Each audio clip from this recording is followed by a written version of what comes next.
We'd like to call the public hearing for City Council for Monday, November 22nd to order, and we'll open the public hearing. If I can have the corporate officer please read aloud the notice of the public hearing. Good morning, Your Worship, and through you to Council. Good morning, everybody. This public hearing is being held to hear from anyone that may be affected by the proposed amendment to the city's zoning bylaw. Bylaw number 4512 proposes to add the following two definitions to section 3.1 of the bylaw. Harm reduction services means policies and programs which attempt primarily to reduce the adverse health, social and economic consequences of mood-altering substances to individual drug users, their families and communities, without requiring a decrease in drug use.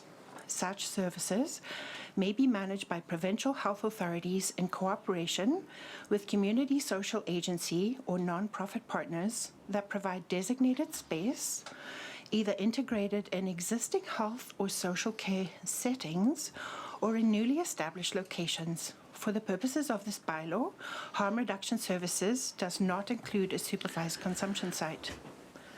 Supervised consumption site means a site that is federally regulated and is within a medically supervised building where those who illicit substances can inject or inhale pre-obtained illegal drugs.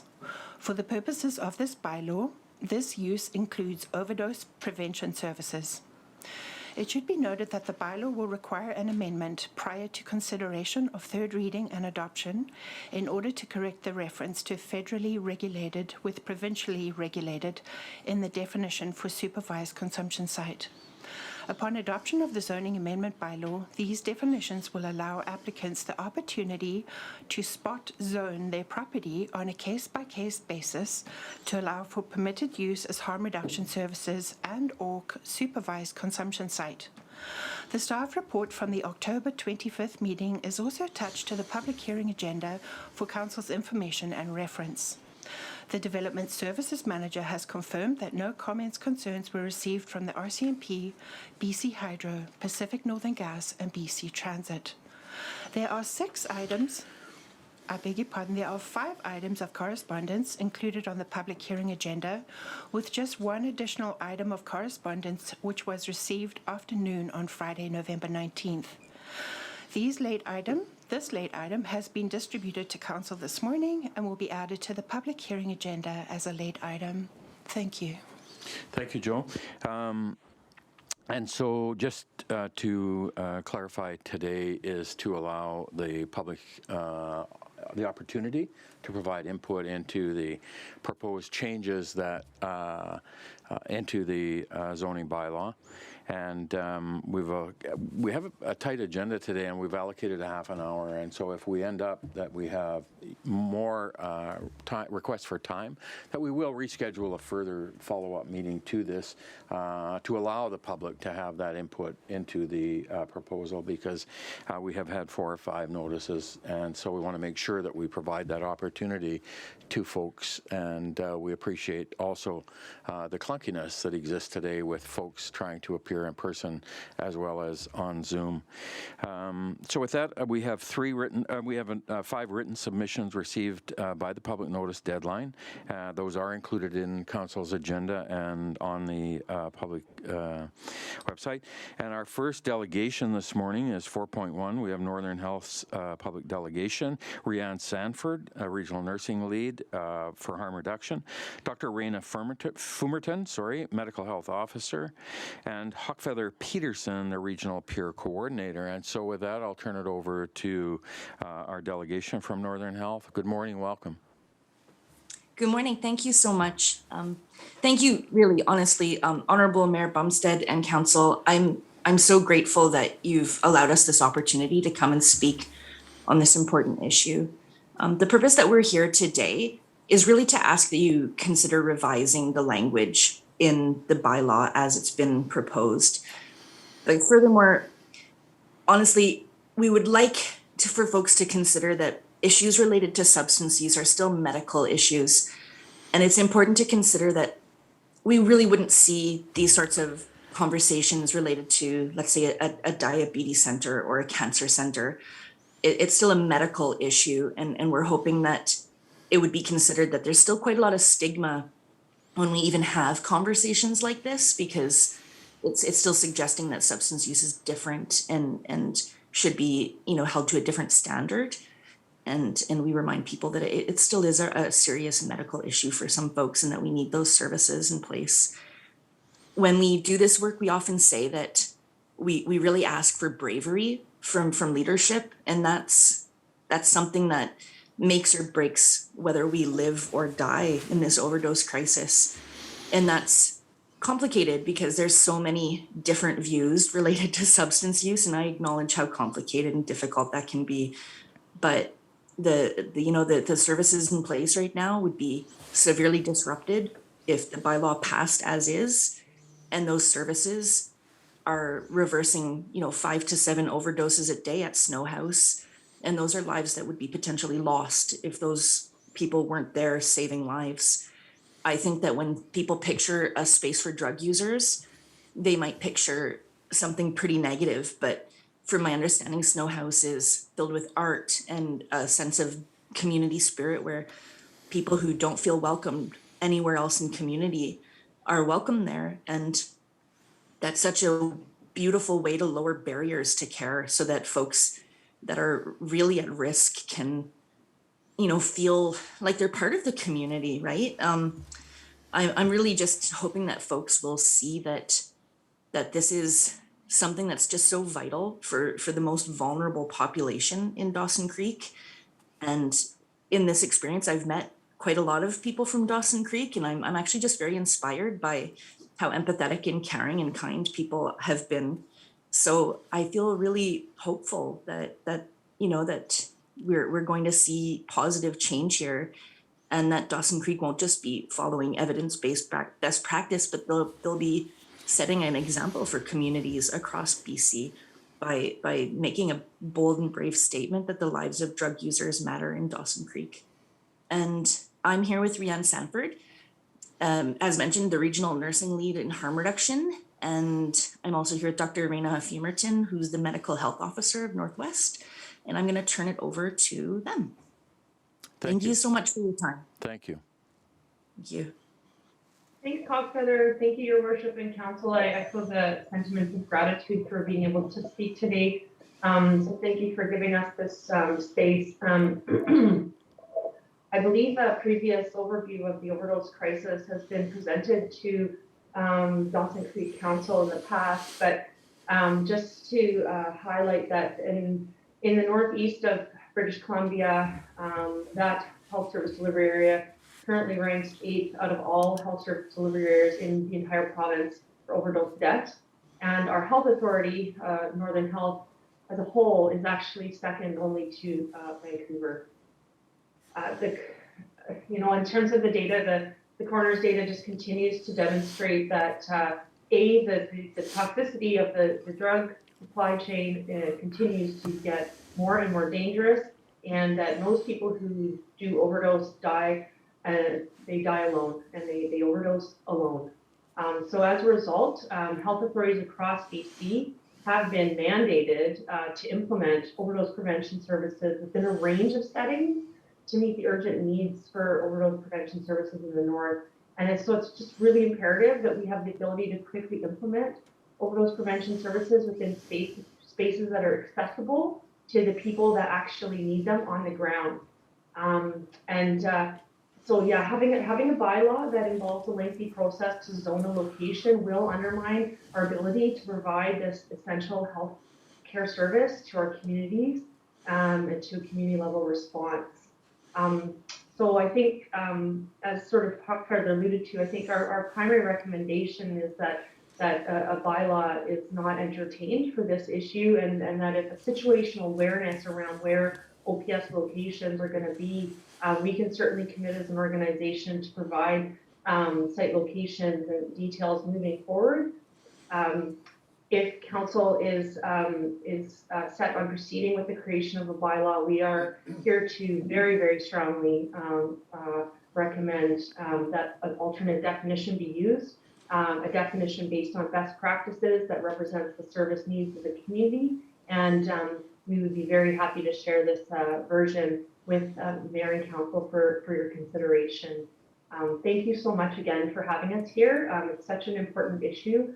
And I'm going to just hand over to Rianne Sanford, our harm reduction lead, to provide the final statements from Northern Health. Thanks. Thank you and good morning.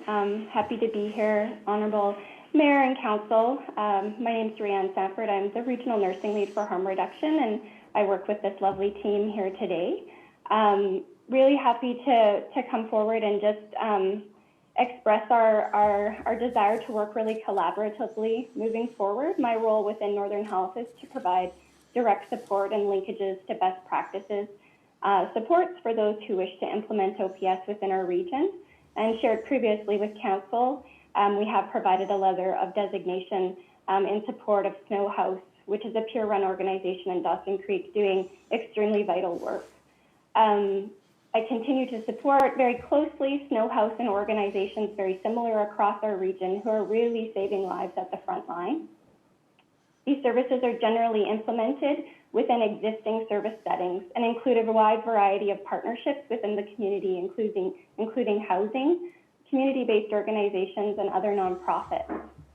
It's really important that we're able to implement, as Raina mentioned, in a quick and seamless way to ensure that access happens immediately to those who need it. These are evidence-based services rooted in research and really vital to our organizational overdose response across our region. To date, no one has ever died in an OPS in British Columbia because the services not only prevent overdose deaths, but also prevent overdose events from occurring. We're really looking forward to partnering with the city to revisit the proposed bylaw, the language used. Ideally, we would suggest no bylaw be implemented. However, if Council is interested and wanting to implement a bylaw, we would really look forward to suggesting alternative language and suggest that we meet post-meeting to look for further information and work collaboratively to do so.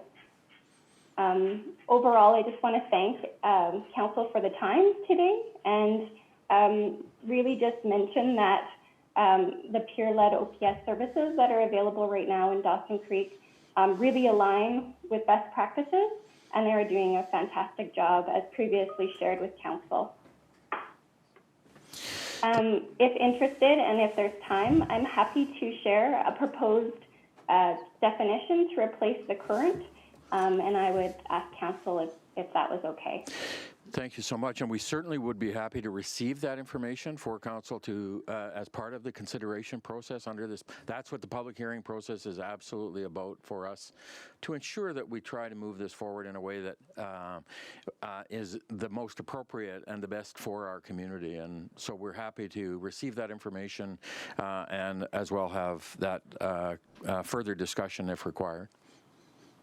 Thank you so much. Council, any questions for Northern Health for the delegation?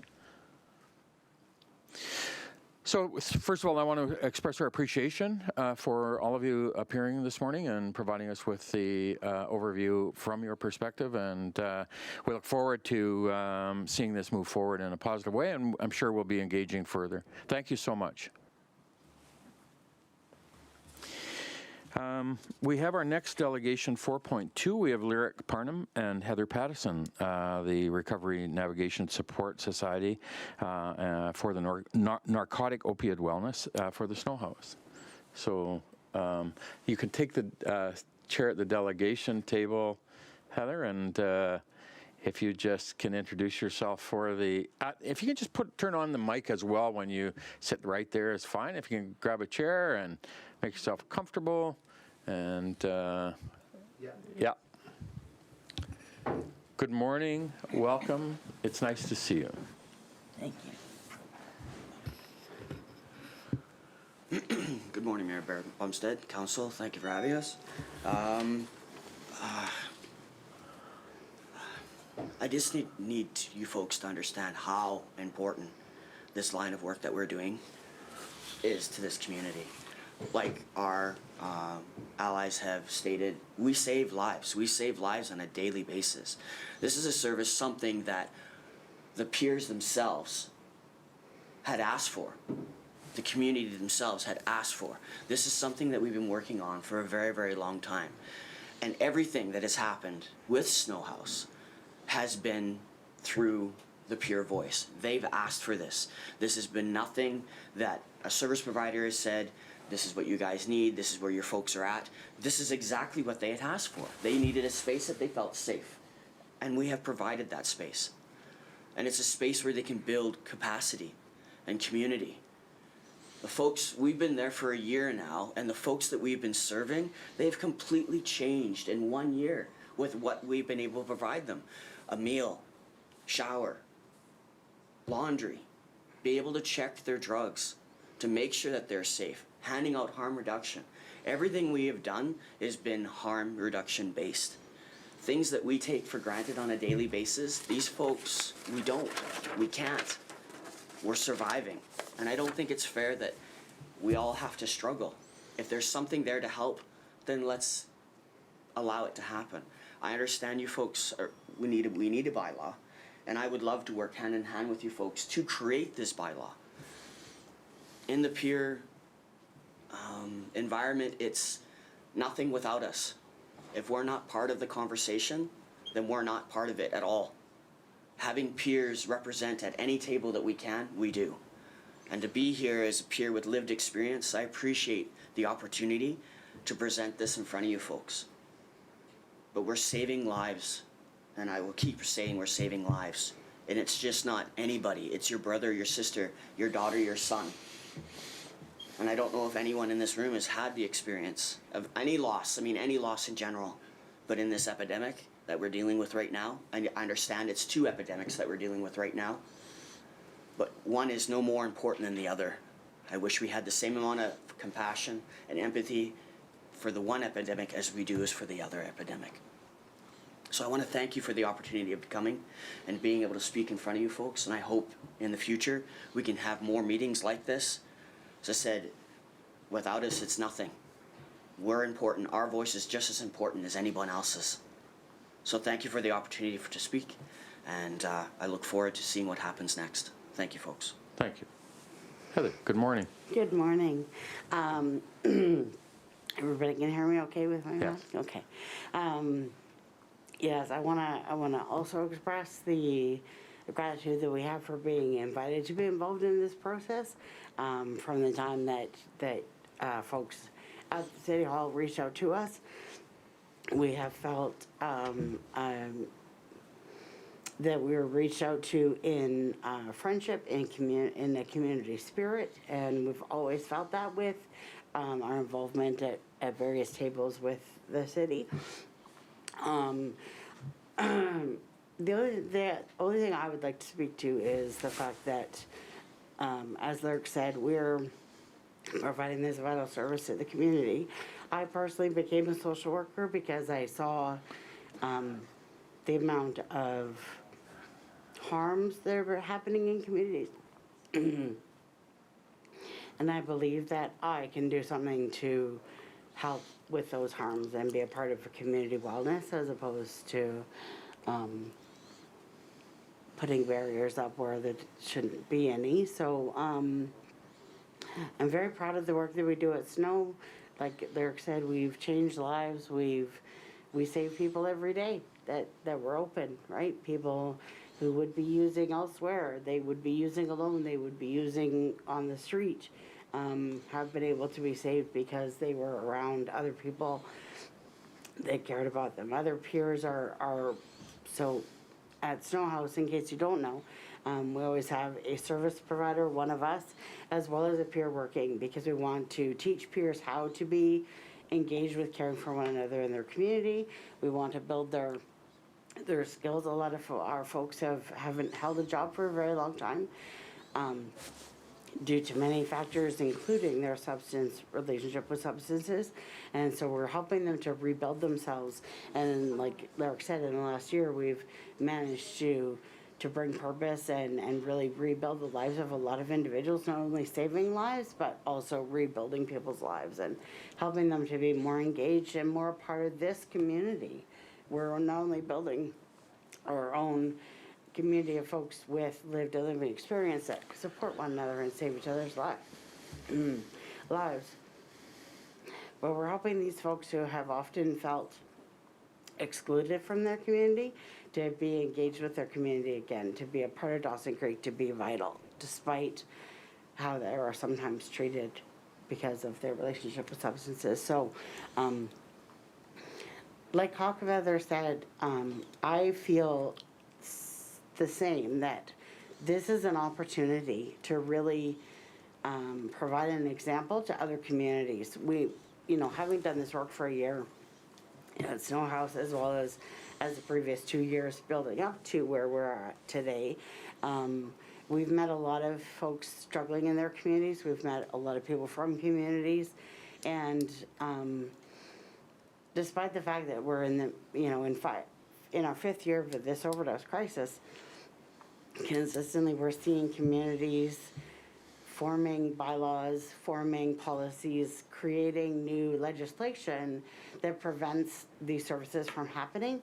And so far, we haven't felt that that's the stance of Dawson Creek. We have felt that you guys want us to be involved with the creation of this. If there has to be a bylaw, the creation of the bylaw. We felt very positive. We felt very different. We feel that we're in a very different position than most folks doing this work in other areas, and we see the opportunity for all of us to work together. I think that, like Eric said, dual health crisis, you've got a opioid epidemic and you've got a global pandemic. We know that the numbers for, because of one are increasing the numbers for the other. Things are becoming more and more challenging. It's becoming harder and harder, I think, for us to find wellness and to feel that we're caring for one another in our community based on what we're all living with right now. So I would hopefully look to city to engage with us and put something together to allow us to keep this vital service. And I think we have a real opportunity to think outside of the box and create an example of how to do this in a really good way, to have all of our community come together to protect its citizens. And so far, that's been the feeling that I'm left with when speaking with members of the city, and I hope, I'm optimistic that is how this is going to move forward with us working together. Thank you so much. And I say that the Community Opioid Action Team was very, very educational to me when I was able to attend those meetings in person, and found them very informative to hear the peer stories and some of that stuff. So thank you for being here this morning. And unfortunately, we're at time crunch and we have a couple more delegation. We will refer to a future date as well as we reschedule for a follow-up to this. So thank you for being here this morning. We appreciate it. Thank you. Next delegation we had was 4.3 was Chelsea McKay, and from the also the Snow House. Is Chelsea here? Ah, there she is. Hello. Welcome, Chelsea. Good morning. Nice to see Hi. you. Welcome. And hi to Heather and Lyric as well, who I work with. Yes, thank you for having me, Honorable Mayor and Council.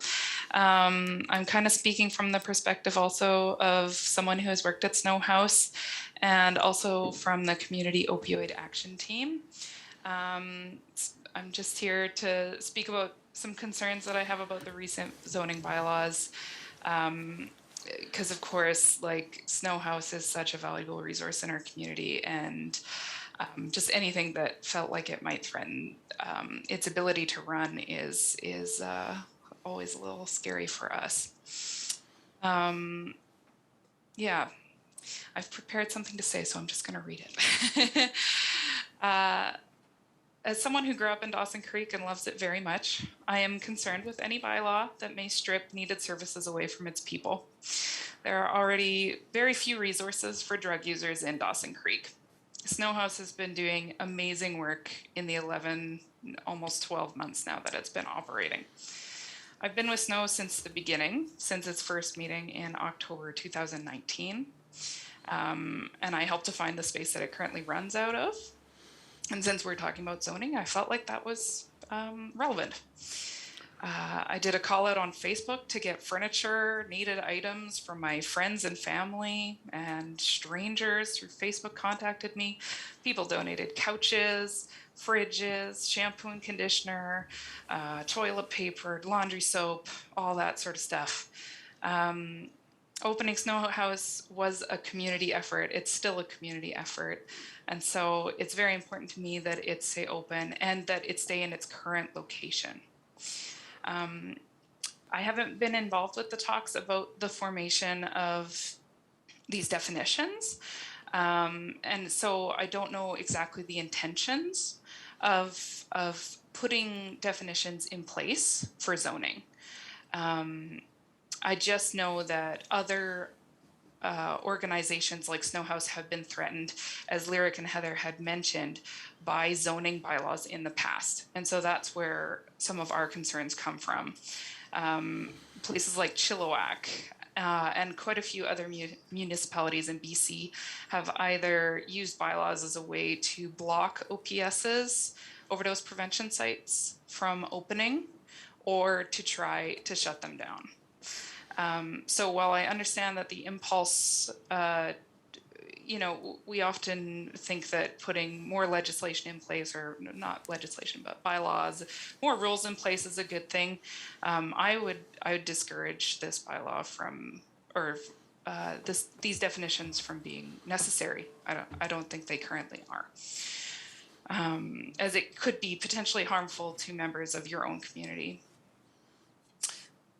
In particular, I have some concerns about the wording as well, which states that supervised consumption sites are federally regulated and are within a medically supervised building, and that under this definition that's being proposed, that this includes overdose prevention services. It's a bit unclear, just because OPSs in BC are not federally regulated, but are more affiliated with provincial regulations, like Snow House, which has been given an EOPS designation from Northern Health. So just the words of federally regulated, yes, supervised consumption sites, if are federally regulated, you can apply to have your OPS become a supervised consumption site through the federal government. But there are also OPSs that exist without that designation, lots of them, because BC has its own sort of system for it.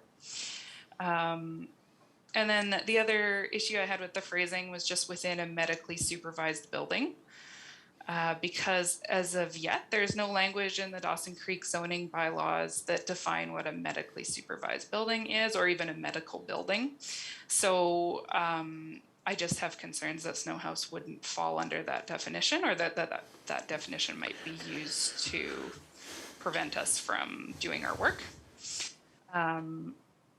In the bylaws, it does define a health services facility, which means a building used for the provision of human, physical, or mental health services on an outpatient basis. Typical uses include acupuncture clinics, chiropractors, dental and medical offices, health and wellness clinics, massage therapists, naturopaths, optometrists, physical therapy clinics, and counseling services. And health services facilities are generally in a C2 general commercial zone, which is where Snow House is currently located. And I feel like this definition of health services facility fits a lot better with what we do at Snow House. So yeah, just some specific concerns, I suppose, there. As for being in a C2 zone, Snow House is currently in a C2 zone, and I feel like it's a really good fit there. It's surrounded by various medical services, such as medical clinics, pharmacies, chiropractors, dentists, all that sort of stuff, pharmacies, dealing with also controlled substances. It's also surrounded by things like social services, family services, all sorts of buildings like that where people are doing social work, and liquor and cannabis stores, bars, that sort of thing. And I just wanted to mention that if a bar or a restaurant that serves alcohol can operate in a C2 zone, that also makes Snow House a pretty good fit for a C2 zone with the definitions as they are right now. For those of us who work in harm reduction services, we often call bars the very first supervised consumption sites or the very first overdose prevention sites. Because if you think about what happens in a bar, people come in, they consume mind-altering substances, they're under the supervision of bartenders, waiters, waitresses, and bartenders and anyone serving alcohol have to complete a course. They have to do serving it right, as we know. And if they're found to be negligent in their serving, they can be held accountable. They are given knowledge, guidelines, proper management, and tools to keep people safe, even though alcohol can be an incredibly deadly substance, both through overdose and through sort of the other effects like drunk driving. And OPSs, overdose prevention sites, and supervised consumption sites do the same thing, and Snow House does the same thing. We've been visited by Northern Health. They've seen our property. They've given us our EOPS status. They've given us, the paperwork that says that we can operate as an EOPS. We train people to know how to respond in cases where overdose is a possibility. We supervise people who are using substances in order to make sure they are safe. We have the tools to reverse overdose, which is naloxone, rescue breathing, the training, cell phones for calling emergency services if they are needed. Most of the time, overdoses don't occur, but the times when they do, it's important to have someone there who is prepared and who is responsible. The alternative is, as you've heard from others as well, people using substances alone in other spaces, and with people who are not trained in overdose reversal, or who might also be sometimes using the same substance. And that's when you see a bunch of deaths happening all at once, where people are falling all at once. This also puts a lot of burden on overdose reversal on ambulances, police, and hospitals. And considering it's a pandemic, they are already stretched very thin. I just want Chelsea, to I'm going point to have out. to ask you if you can I'll give you one more minute to wrap up, and then we've got a couple more. We do have to be out of, we have a tight thing, and we will reschedule if we need to. Yeah, for sure. Yeah, I'm just here mostly to say Snow House has already been operating for 11 months successfully. There's been no overdose deaths during that time. They offer so many other services as well. And I feel like they fit in well with the space that they're in right now. It's really important that we stay downtown working as we do. And I'm hoping that any definitions or bylaws that are enacted do not impact Snow House's ability to continue doing the really important work that they do. Thank you. Thank you so much, Chelsea. We appreciate you joining us today. And we had two other ladies here. Did you wish to address council as well? So, yeah, if you can just take the delegation table and just, if you can identify yourself for us, please, and welcome. Can I take this down? Yeah. My name is Brianne Haley. Can I get you just to turn the mic on, please, Brianne? Sorry. There we go. There. And can you just spell your name, please, Brianne? BRIANNEHINGLEY. Thank you. Good morning. Thank you, Mayor. Thank you, Council. I won't take forever. So I offer life skill programs. So it's a psychosocial program. I work with Snow House, and we started in 2019. And I have to tell you, initially when I started with this group, I thought harm reduction was crap. I thought there would be no remedy, only to get clean. I thought getting clean was the only path for someone who is in addiction. And now, of course, I see that it's definitely not that, especially now with restrictions with rehab centers. I work with other drug rehab facilities. They are cut in half. So if you want someone to make it to rehab, we're going to have harm reduction in the meantime. So I say that because it doesn't mean because somebody needs an OPS site, it doesn't mean they don't ever want to have a clean lifestyle. It means, how do we take our mother, our brother, our sister, our friend, how do we keep them alive until they're free to make those decisions? And when I've been to Snow House, it was incredibly amazing. So I suggest everybody go there. I suggest you go and see. The zoning definitely needs to allow for the Snow House, because I work with individuals, you would be shocked to know that they have an addiction. And they are useful parts of society, individuals with families, individuals with a lot to offer the world and our community. I also think that it's a huge opportunity, as everybody had said, who's very professional and has all the things behind their name. I'm just a facilitator, but also looking at that, seeing how you can set the tone for other communities with, I'm gonna say it, love. The reason that I say this is because I know people personally. I have family members who are in the heat of addiction, and it can be a very lonely place. You can feel like you have nowhere to go.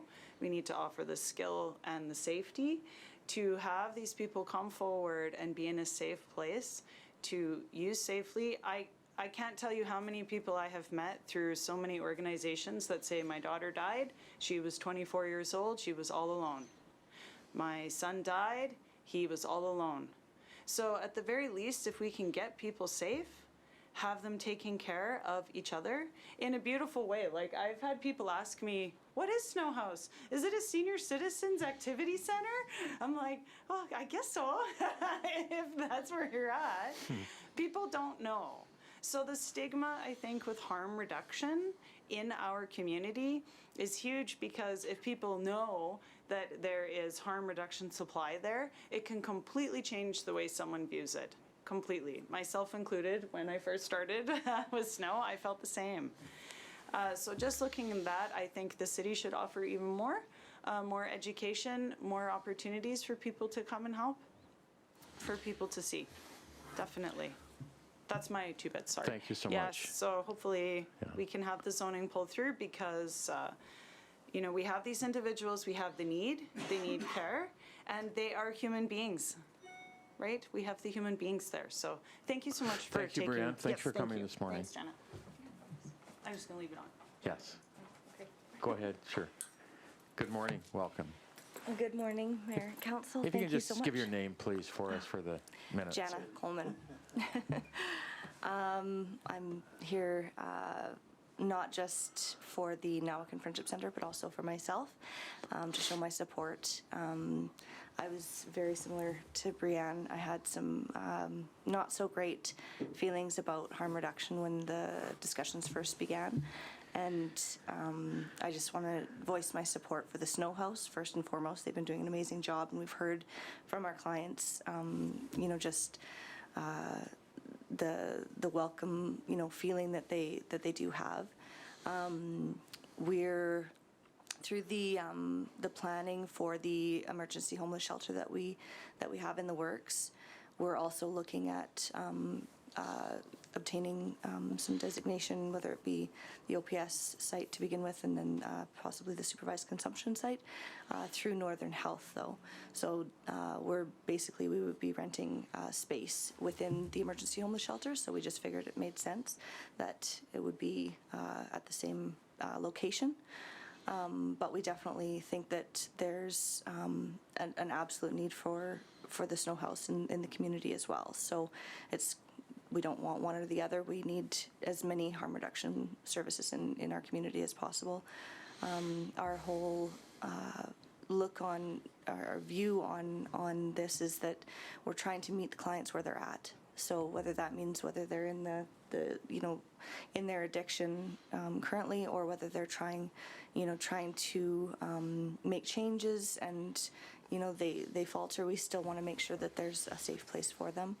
And encouraging that growth, encouraging them along that that path, and just like I said, meeting them where they're at. And I think in the past, there's as been mentioned, there's been so much stigma around all of the harm reduction and around drug use in general, and we have to, as they mentioned, realize that this is a medical condition, and if nothing changes, nothing changes. So, looking forward to making a difference in how we view things and how we move forward, I think is is just what we need to do at this point in time. So thank you very much.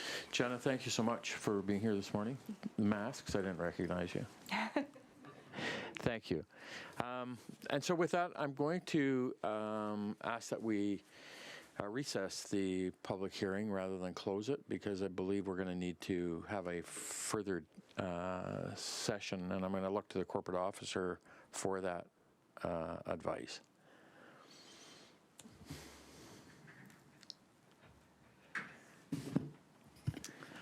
Thank you, Your Worship. Through you to Council, you can adjourn it at this time, and we can continue with the regular agenda. And when the report comes up under that agenda, Council can determine what to do next. All right. Thank you. So with that, we will call for a first time for any further comments from Council, or for a second time, any comments? And for a third time, any comments? Thank you. So with that, I'm going to close the public hearing. Thank you to everybody for being here this morning and giving us your input. We appreciate it, obviously.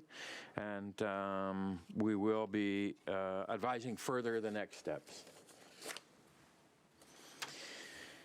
Thank you. So I'm going to call our regular meeting of City Council with the Committee of the Whole to order for Monday, November 22nd. Our first item on the agenda is our delegations.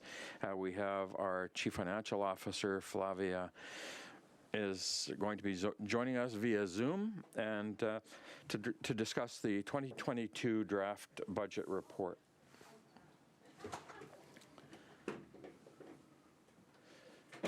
Good morning, Flavia. Good morning, Your Worship. I love your backdrop that you've put onto your screen. That is actually my view, official view. Welcome. Thank you. Nice to be back here. So thank you for giving me the opportunity to present the draft one. I hope everybody got the report and the binder without the attachments. I'm gonna walk through the report, just put emphasis where I think it'd be important to bring for discussion. I did present on page 6 the numbers proposed by BC Assessment for the year of 2022. It's important to emphasize this is a preview figures. They say it's only 75% representing what will be the completed rows. So it means they are still working on the figures until the end of December. But based on their preliminary numbers, they are showing actually an increase of 5% on the market value for residential and about 4% for commercial. In discussion with them to try to understand what is this, I would say, significant increase, they mainly said was due to the volume of properties sold during 2021. It's in page 8, I do a presentation with the proposal rates. So this report is based on a draft 1 version. And in this draft 1, I'm suggesting an increase of 4.5% overall on the tax rate increase, which represents 1.5% paving levy, so that will be fixed. And then the 3% would be the municipal rate increase. I do present also 4 different alternatives. And in those alternatives, alternative A, it's mainly what we had in the original budget last year. When we did the 5 years projection, we had some rates that we used at that time to do the 5 years projection. So this is the original rate. That would generate actually an increase of 460,000 more than what we are proposing here. And alternative B, C, and D propose a slightly reduction on municipal rate. We still keep at 1.5% paving, but on alternative B, we suggested a 1.5% municipal increase, on alternative C, 2% increase, and alternative D, 2.5% increase. We still would have a surplus, as I'm introducing on page 9, if we would drop. And again, you have this flexibility mainly because of this market change from BC assessment. But I also want to bring to attention on page 15 of the report, which is one that concerns a little. And on page 15, I talk about contracts and general services. And there is a session dedicated to the police contract adjustment. There was this retroactive adjustment that came out on September this year. They've been discussing about that in the last 3 years, and we have accrued for that to pay this retroactive adjustment. So we are safe on this side. But for the budget for future years, we normally use the numbers they provide to us. And this figure we got on June, it says that the rate would be about 133,000, the cost per member for the city. When we get the actual rate and time out with the 24%, is way over. So although we use the official rate they proposed to us, I do believe that rate is not reflecting fully retroactive adjustment from now on.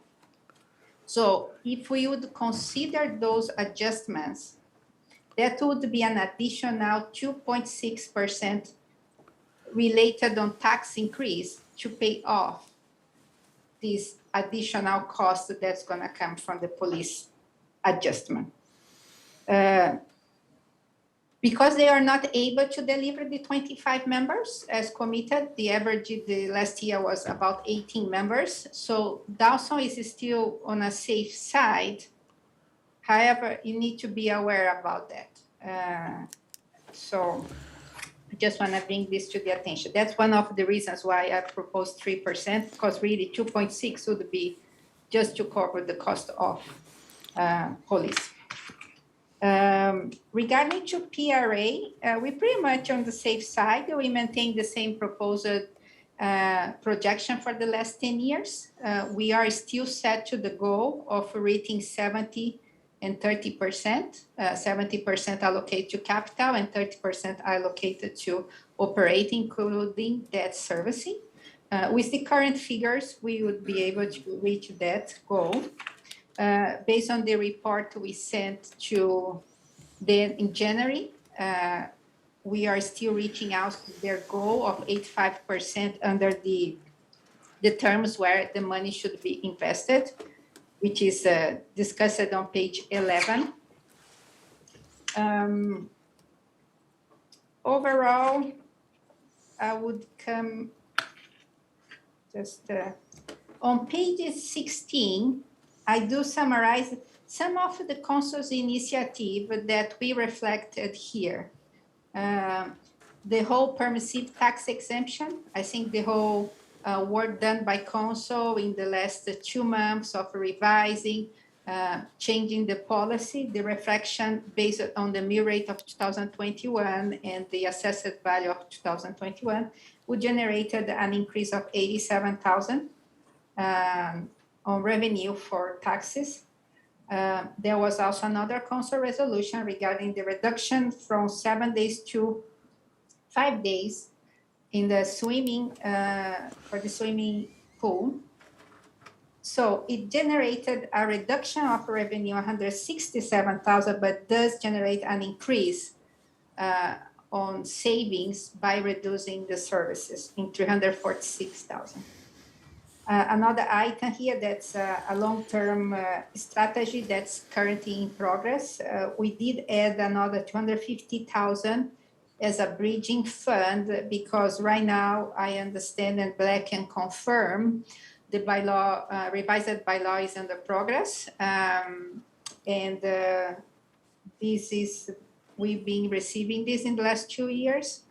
And since this is still in transition, it's just an amount that I separated here that we have. And the other item that is on more relates to sewer is the reclaimed water that in June, the contract is finishing after 10 years with Shell. And then the revenue generated, the council also approved that would be for the first years allocated to sewer capital reserve to support the capital projects that are coming. Regarding to capital on page 19 and section H of the report, you have individual explanation for each one of the projects. Managers, they are available to explain each one of them. I do want to bring again to the attention, I have a concern about the volume of carry forward projects. I do believe we can revise it to reduce and then save some of those capital projects carry forward to build up reserves, capital reserves for the future. And on debt servicing, on page 26, we present now the reflection of the 20 million borrowing that will be split in 4 years consecutively, starting 5 million in 2020. And based on that, we also include here a slide saying what would be the tax levy for the next 5 years, assuming those figures. I also mentioned on page 28 about the internal borrowing. There are 2 projects, new projects that are in this the list of capital projects for 2022, where council approved to be internally borrowed by the airport extension runway. And this is reflected here. But as I mentioned, when you're doing an internal borrowing of a funding capital that you're not using, you need to pay, the fund that's using will need to pay back with interest for that capital that was borrowed.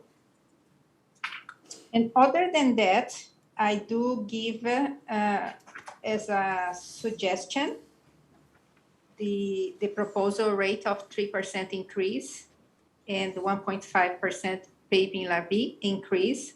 But I do present an option too, where I say maybe council needs to hold on the decision of taxes increase until the draft 2, which is going to come by the end of January, so that we can have a good picture about BC assessment figures.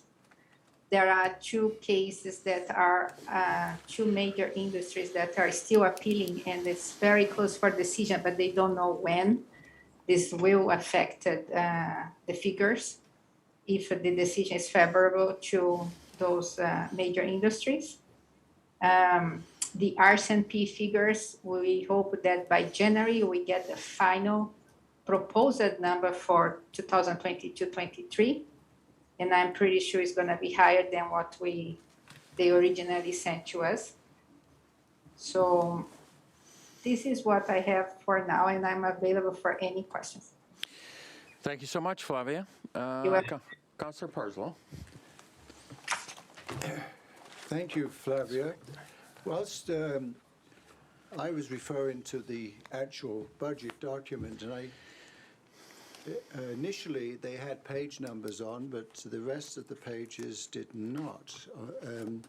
So I'm just wondering if we could tweak that when we do our draft 2, because that makes it helpful. But I certainly agree with Holt in any decisions about tax rates until draft 2.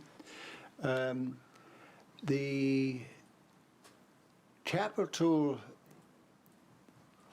the municipal and paving property tax.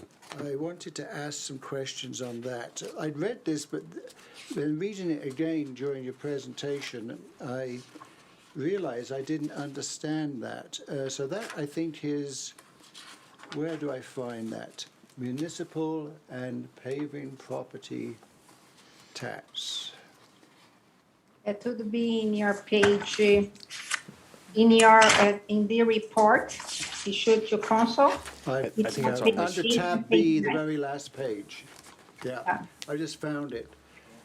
Obviously, one wasn't able to put a percentage on this, but could you explain, you've got draft one, then alternative A, alternative B, alternative C, alternative D. They're just following in parallel your residential, your tax rate scenarios as alternatives to consider?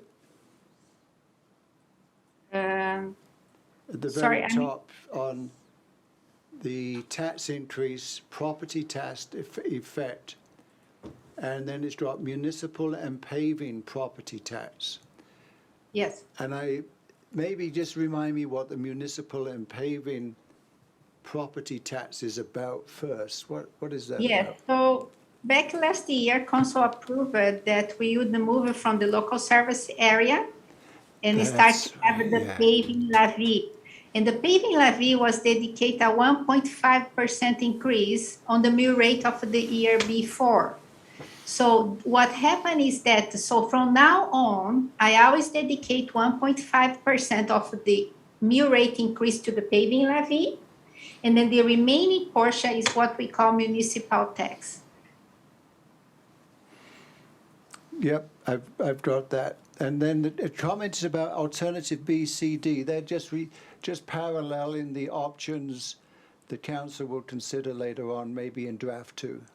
Yes, what I'm trying to show there, Council Parso, is that you still have a buffer to go a lower rate. Like, for example, I'm proposing 3% for municipal tax, but there is an option of applying, for example, 1.5% on alternative B, or alternative C about 2%, or an alternative D about 2.5%. And mainly it's because of this adjustment, BC assessment adjustment that was a little higher than expected on market value. However, I want to bring to the attention that we do have this situation of RCMP that just represent a 2.6% increase if we follow the retroactive adjustments. So that's what I want to bring to attention. Yep. So you made a comment, recommendation about carry through. It was maybe too high. So will we be seeing that recommendations built into draft two of our budget? Is that something staff is going to reflect on and wrestle with and present that within the draft two budget? Yeah, my hope is that on draft two presentation, at that time we get a final figure from RCMP, the team from RCMP, so we really know what is the rate of increase that will be impacting our surplus. And then from there, then the next CFO, you have a buffer to decide, okay. Frozen up. You're frozen.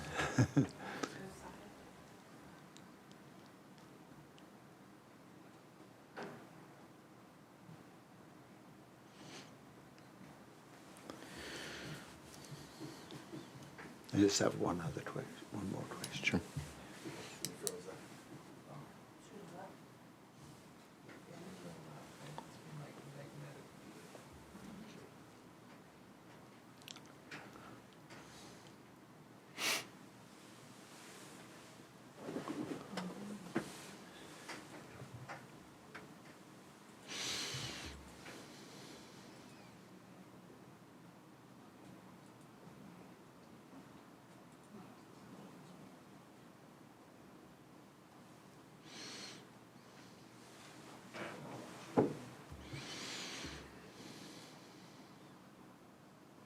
Tin can and string couldn't solve that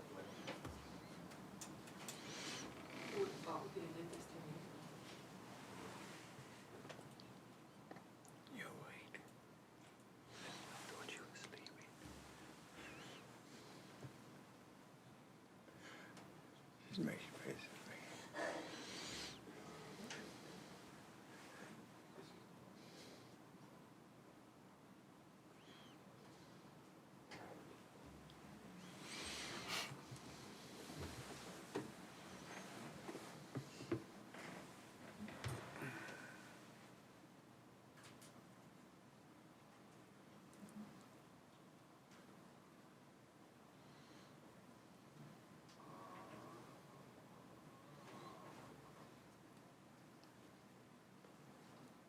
There she can be admitted there, I think, Joan. Trying to email her. I'm so sorry. Go ahead, Councillor Okay, so we were talking, I'm not sure when we lost contact, but I was just inquiring if in draft 2, the staff would be considering adjusting the carry forward. I think your answer was yes, right? For the carry forward, Yes, oh, you I'm made a sorry, I thought it was recommendation. about the RCMP and the rate. About the carry forward, it all depends on management to review the current numbers of projects and see if there are any that can be dropped for 2023. And then based on that, you're gonna have a buffering of what you are allocating versus what you are spending, and then can dedicate that figures to capital reserve. Yes. So just one final, and this is just a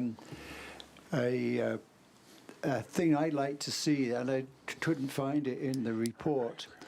I'd like to see the various scenarios, you know, draft 1, A, B, C, D, and what the impact of those on the average homeowner and the top end for all categories.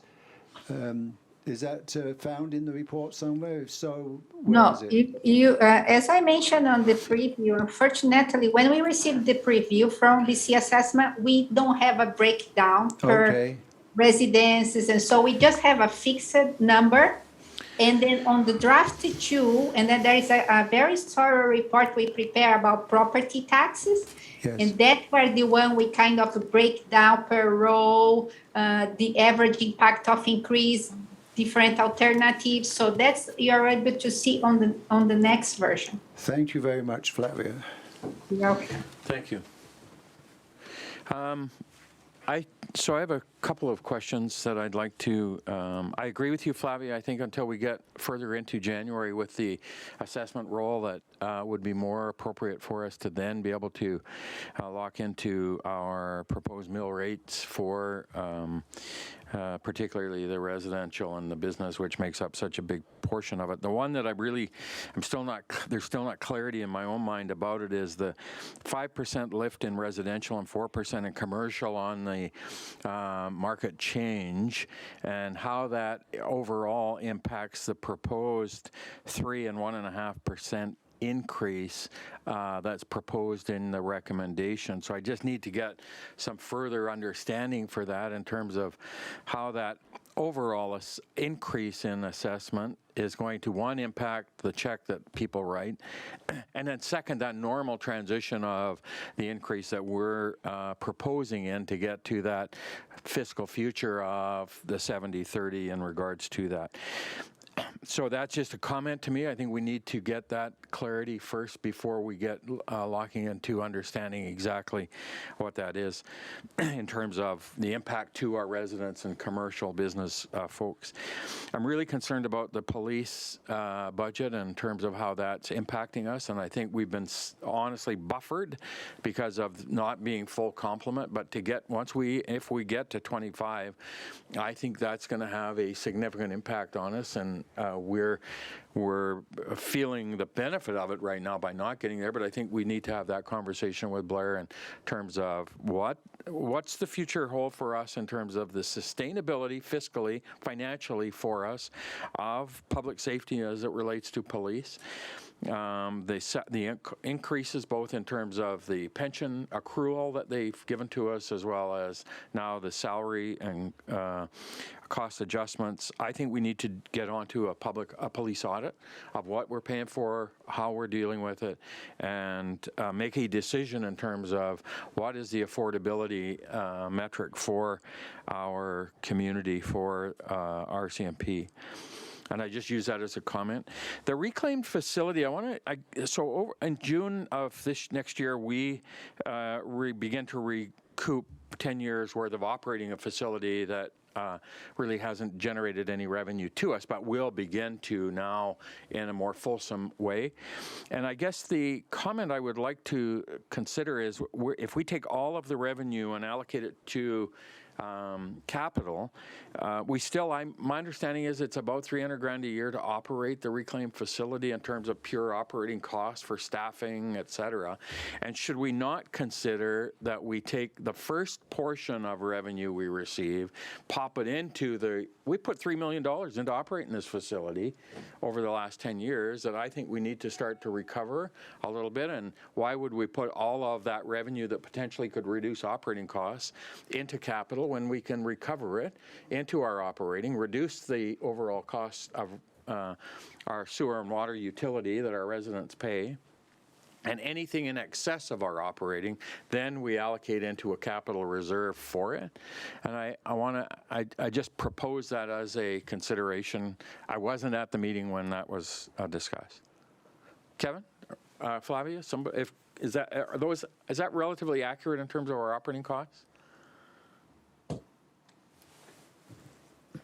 So through your worship, I don't have the operating costs in front of me, but I would think that they are definitely in that $200,000 plus range. And I think the discussion, I believe that was the intent, was that any extra revenue generated from the facility would go into the capital reserve, because at that meeting we discussed the future capital for the sewer system, lagoons and stuff, and there's a significant amount that we need to do, and I think that's kind of what it revolved around, but that would make sense. Like I said, to me, I just think it's a consideration that we should hopefully look at, because we're paying operating out of the fees rates that residents pay for utilities, and if we generate revenue through there, why don't we pop it back into the facility in terms of the operating? And so I'd just throw that back to administration maybe as a consideration. Yeah. Flavia? Go ahead. Through your worship.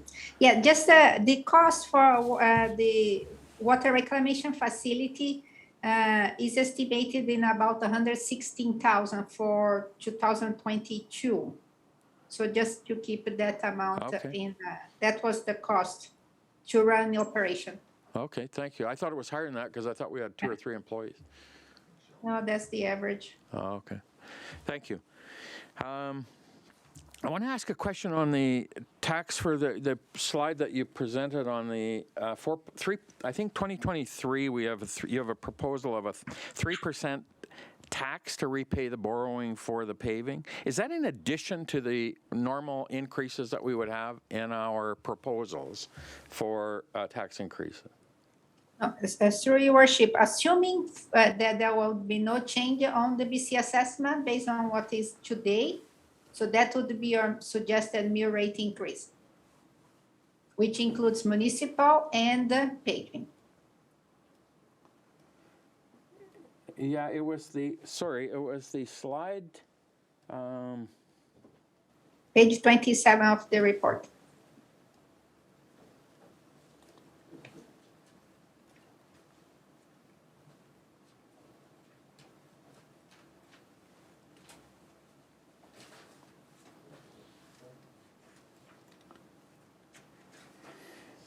Tax, the proposed, I'm looking at the slide on mine, on your report is on page, I'm looking at 25. It says tax levy changes for residential.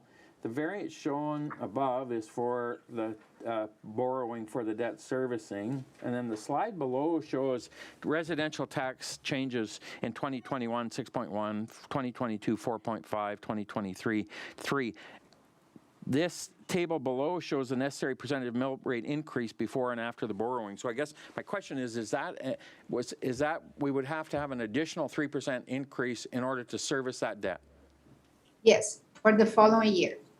In addition to what we need Now. to get to our target? Yes. Thank you. And my last question is on the 4% lift on compensation, and I just need some clarification on that, because it's just some of it used a 2% lift for the increase in salary, but I thought we had reduced some positions to make that net, maybe to Blair. Your Worship, we have managed through part of our negotiations as well was any cost increase associated with increases in our wage scale would be accomplished through reduction in staff. Now, we've managed to do that thus far. It is part of the proposal we put forward. Most of it is accomplished through attrition, whether people retire, not filling a position that we may have had before. But at some point, as we move forward, and I think every corporation deals with this, we're trying to do more with less.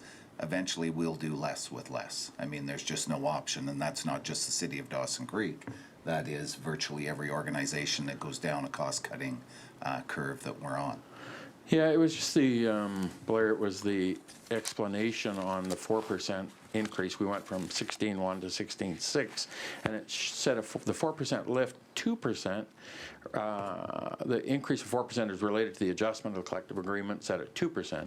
Additionally, the city has got some additional stuff, and I knew there was some other stuff in there, but it was my understanding that we kept it at net zero by reducing some of those positions. For that, and it was, just for clarification, I was just... Under the QP agreement, that is the case, we have other wages. And if you're referring to collective wages across the board, the QP is but one part of our, then we have exempt as well. But we can go through that. I can put a package together that shows the exact impact of the wages, what it was under the QP agreement, and where we're at. Yeah, it was my understanding we had reduced some positions in order to accomplish that 2% lift. So that's, all right. The explanation wasn't clear to me. Flavia, go ahead.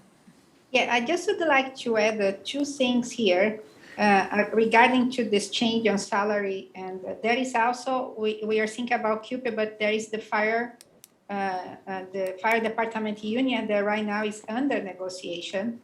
And there was an estimation of, I don't want to bring the percentage on the table right now, but it's a significant increase that is reflecting here. And in addition to that, there is 70,000 brand new cost included on salary, but this is funded by the recycling grant. So just to add that. Thank you, Flavia. Thank You're you. That's it for me. Anybody else? Have any questions? Flavia, thank you so much for joining us today, and we appreciate, as always, your information. Very helpful. You're welcome. All right. Thank you, Flavia. Thank you.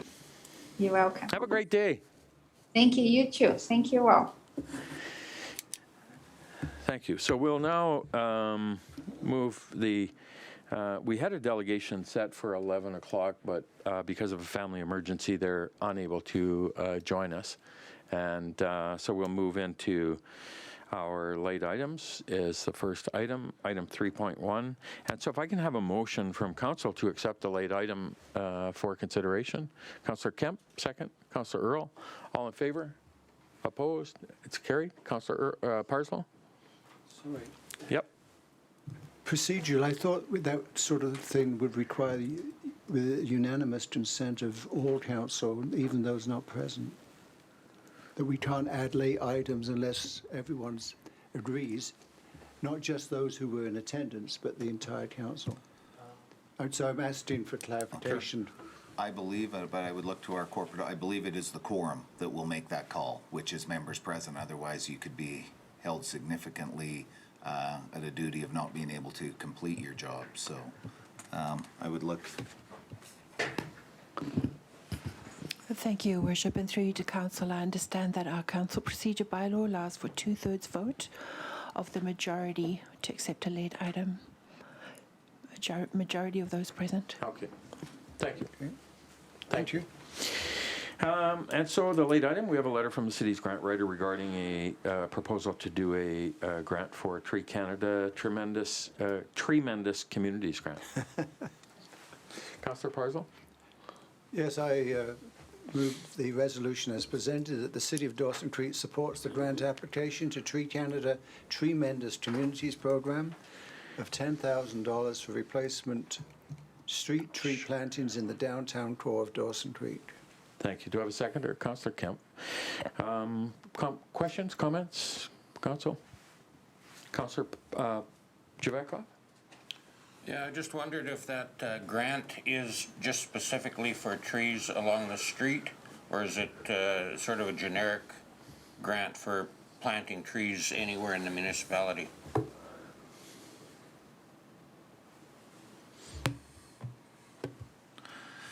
Through your worship, I will have to check. I am not sure if it is designated to one specific. I believe that may be our recommendation as to where we would use those. So I guess my concern is, or a concern or a suggestion is, if there's money available for generally planting trees, it would be nice to get some trees planted in some of our parks, like even Kin Park. You know, it's there's a lot of area in there that isn't used for other purposes, and some of it we could even reclaim some of the area that we're mowing grass on to trees, and there may be other parks as well. But and those trees aren't an expensive item. Like for a small amount of money, you could plant a lot of seedlings, and you know, benefit air quality and all that stuff. So it's just a suggestion. Thank you. Councillor Earl? Thank you, Your Worship, and just through you to staff. So I do see we have this funding is intended to offset some capital funding we've included in next year's draft budget to replace some of the trees that we've had to take down. Just this $10,000, what is the number, do we know off the top of our heads, in the draft budget? And is this grant 100% funded, or are we going to be required to kick in a certain percentage? Your Worship, I believe this is the $10,000. I don't believe it is a matching grant as well. This is for tree replacement. It is for the downtown, as you read in this, what the ability is for these. We have made significant progress, I think, on our trees. If you've noticed downtown, we had significant overgrowth of the trees that were planted into the buildings. We had a number of dead ones. The dead ones have been removed. The others have been pruned. We've also replaced a number of trees in Kin Park that were dead. So this year I thought we'd made some substantial progress. This grant, should we be successful in it, should allow us to move forward and replace the ones we've removed downtown. We will do that one way or the other. Whether we get the grant or not, it has to be done. But possibly the choice of trees that were planted there, they're quite significant in size now, if you notice, and growing into the buildings. We may have to rethink the type of tree we put in our downtown core on our sidewalks. Thank you. Councillor Parslow? Just related to replacement of trees, quite often when trees are cut down by the city because of danger, there's a significant stump left. And just recently, the Mile Zero Park Society, because of issues created by, I forget the number, but it was a large number of very large tree stumps that had been left as a result of city cutting down dangerous trees, spent about $4,000 in tree stump removal. And I'm just struggling understanding why that would be the Mile Zero Park Society responsibility when the decision to remove was the city's, and why the whole remedy, in other words, not just leaving an object that people fall over, equipment gets snarled into, was not tree removal. The stump removal didn't happen at the same time. Through your worship, this is a conversation I had with the Mile Zero Park Society after they had done the work. So it came to our attention not at the beginning asking for any assistance, either financially or from the city, but to let us know what they had accomplished. And the discussion was very favorable, I thought, that they had accomplished this and done that. So totally unaware that there would be an expectation of Mile Zero Park Society for funding. There was no request, and it didn't come to us in that form of discussion. For me, this is purely my reflections. It just seems, that the responsibility for safety has been assumed by the city, so why not do it 100% rather than partially? Let's say as we move forward, it's just something that, I know they've done it. I know there's been a lot of conversation at the cost, and I'm just putting it forward as we move forward. Why don't we deal with it in a holistic way? Yeah. All right. So in hearing, we do grind them out now. Many of these stumps were many years old when they had been cut, but we do grind our stumps now. I think safety is our primary focus, as you indicated, and I think we have a responsibility as well. So that part is taking place under city jurisdiction now. That's good news. Thank you. Any further discussion? All those in favor? Opposed? Carried. Thank you. Item 4, new councillor business. Councillor Earl. Thank you, Your Worship. I just wanted to report back to Council and extend a heartfelt thanks to the folks at Blackbird Environmental who are currently doing the management plan update consulting on McQueen Slough. I went out and met with them at the slough last month and provided some input, and so their report and suggestions should be forthcoming in the not-too-distant future, and I just wanted to thank them for their work. Good job. Thank you. Anything further for Council? Minutes, item 5, minutes of our regular meeting of Council of November 8th for adoption. Councillor Kemp, second. Councillor Earl. All in favor? Opposed? It's carried. Thank you. Any business arising out of the minutes for anyone? We have item 6.1. We have the information on the BC Housing information for the city on number of units and vacancies. Is there any comments for anyone on that item? Blair? Your Worship, this is before you as a result of Council's request to them. It took some time to get it here, but it is here now. Thank you. It does speak, I think, to the aspect that we did have our housing report, and we need, I believe, to begin to provide some further analysis and development of some further work on this topic on housing, seniors housing, affordable housing, et cetera. So thank you for that, Blair. Item 7, correspondence, is we have a letter from Sandra Bouliane, Executive Director of the Crisis Center for Northern BC, and Councillor Parslow. Move that we receive it for information. Thank you. Second, Councillor Earl. All those in favor? Opposed? It's carried. Thank you. Item 8 is reports. We have report number 21142 from the Chief Financial Officer regarding the 2022 Draft 1 budget report.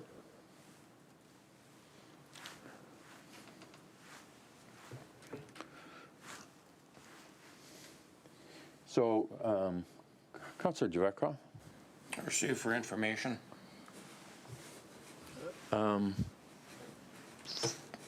Second. Councillor Parslow. So we need, just for clarification from administration, we do need to provide some direction on a couple of items, do we not?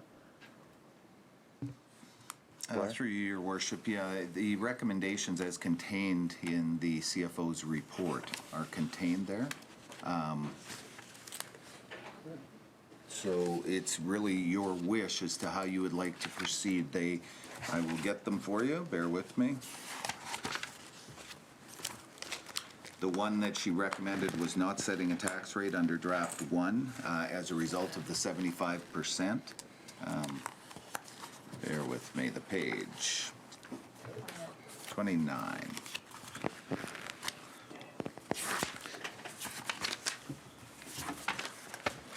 So under the alternatives, you'll see that on page 29 of the report, that came.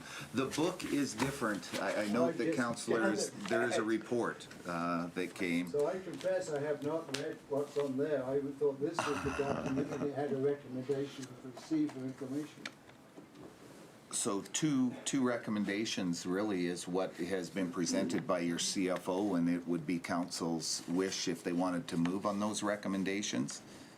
They are located on page 29 of the report that we just discussed with our CFO. Right. So I withdraw my second. So, yeah, we have a motion and it's been moved and seconded, so. Okay. All those in favor? Opposed? It's defeated, and we have the two recommendations on the options as presented in the report by Flavia on page 29 and 30, and as we indicate, the option 2 is the deferral of making any decisions on the tax increase until we receive draft 2, and we have the completed BC assessment value, and also that finalization of the RCMP rate and member rate is confirmed. And so, Councillor Parslow. I'm going to move option 2 on the understanding that there's some additional things that we have separate motions about as per her verbal presentation. Is that okay? Yes, and that's the recommendation does contain that. So I'll move that report number 21-142 from the CFO, read 2022 draft 1 budget report be received. Further, council accept and approve the 2022 tax rate structure, operational plan, and the capital plan included in the 2022 financial plan, draft 1, which includes the following will be subject to changes during the budget process.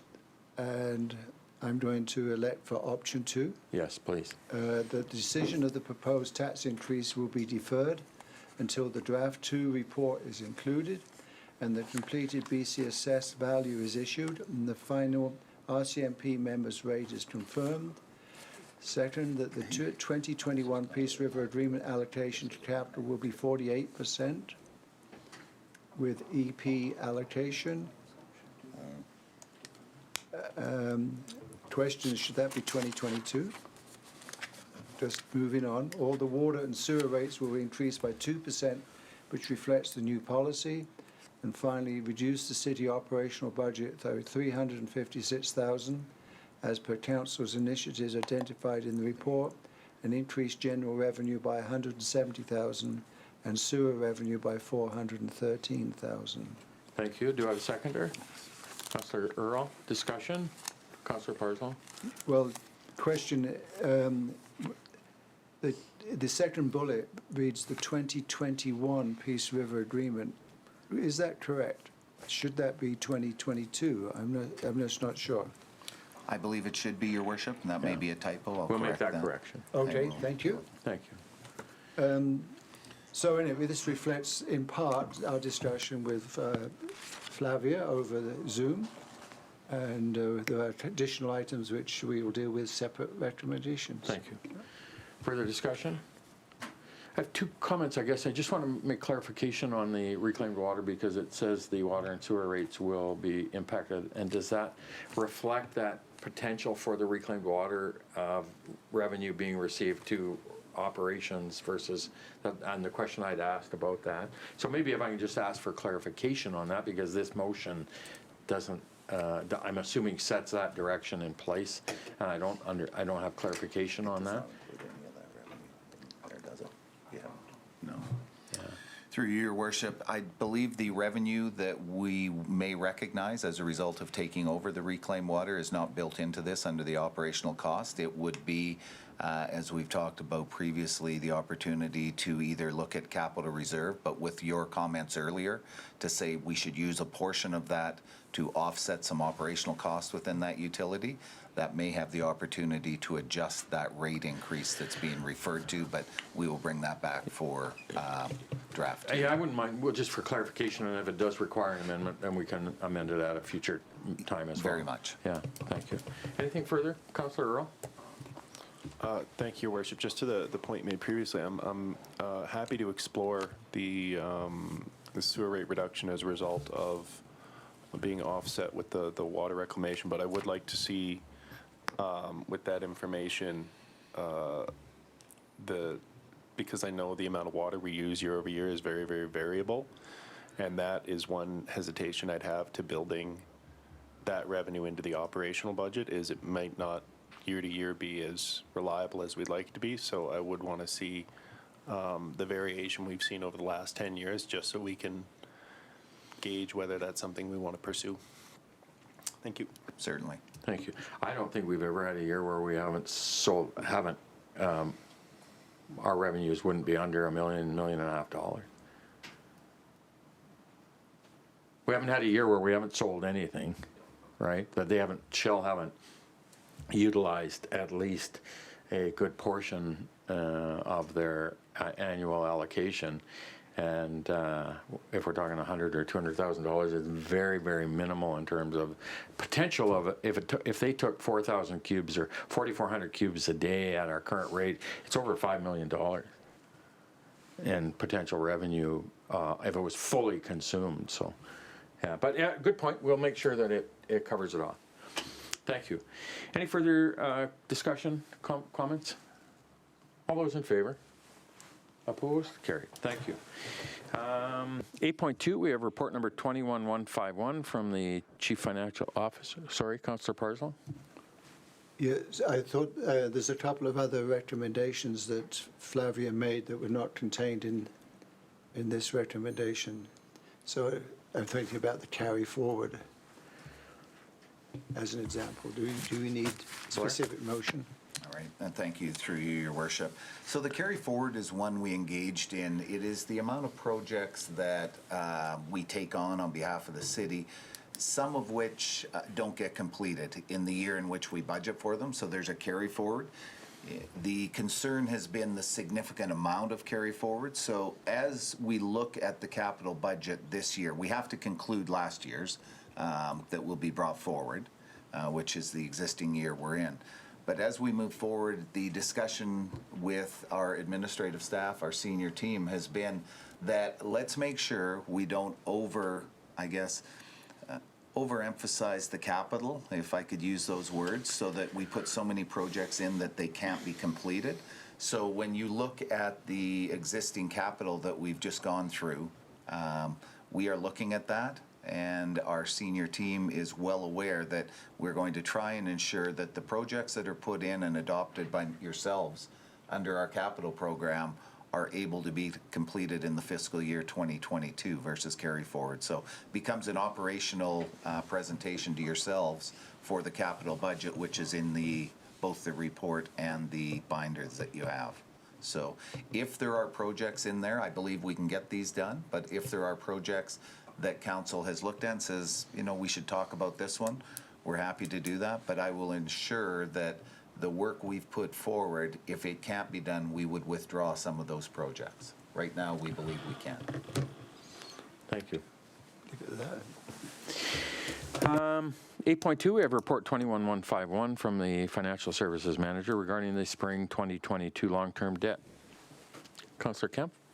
Thank you, Your Worship. I'd like to move the recommendation that report number 21-151 from the Financial Service Manager regarding requests to borrow funds through security issuing be received.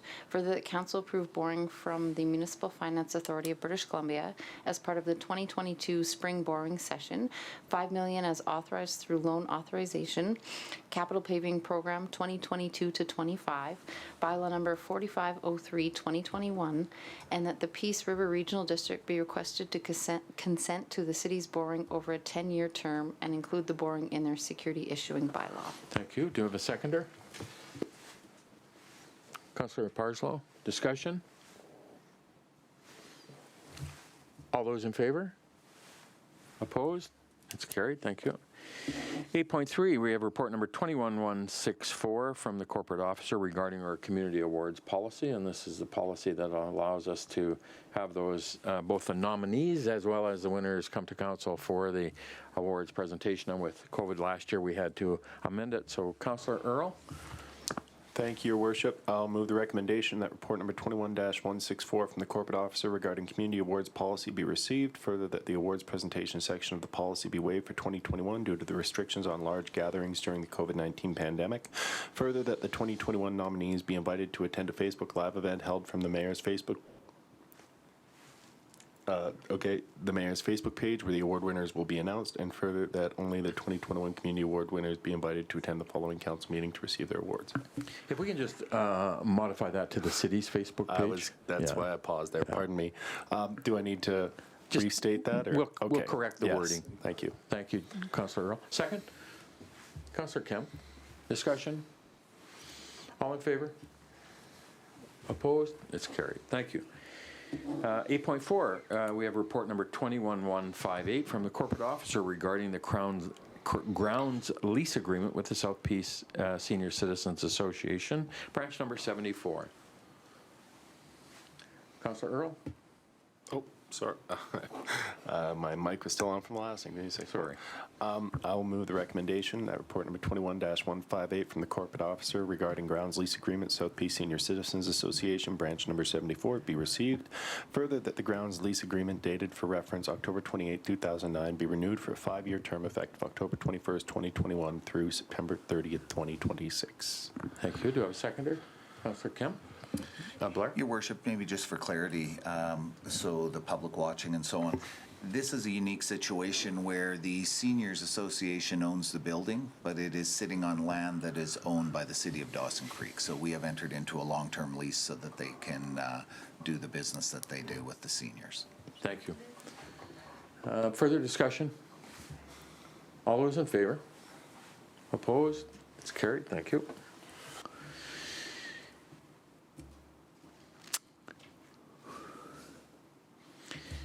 Report number 21160 from the corporate officer regarding the Peace Country Roots Group lease agreement.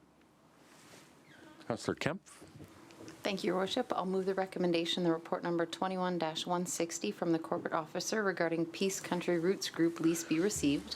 Further, that the lease agreement between the City of Dawson Creek and the Peace Country Roots Group dated for reference June 1st, 2016 to be renewed on the same terms and conditions for a 5-year term from June 1st, 2021 to May 31st, 2026. Thank you. Second?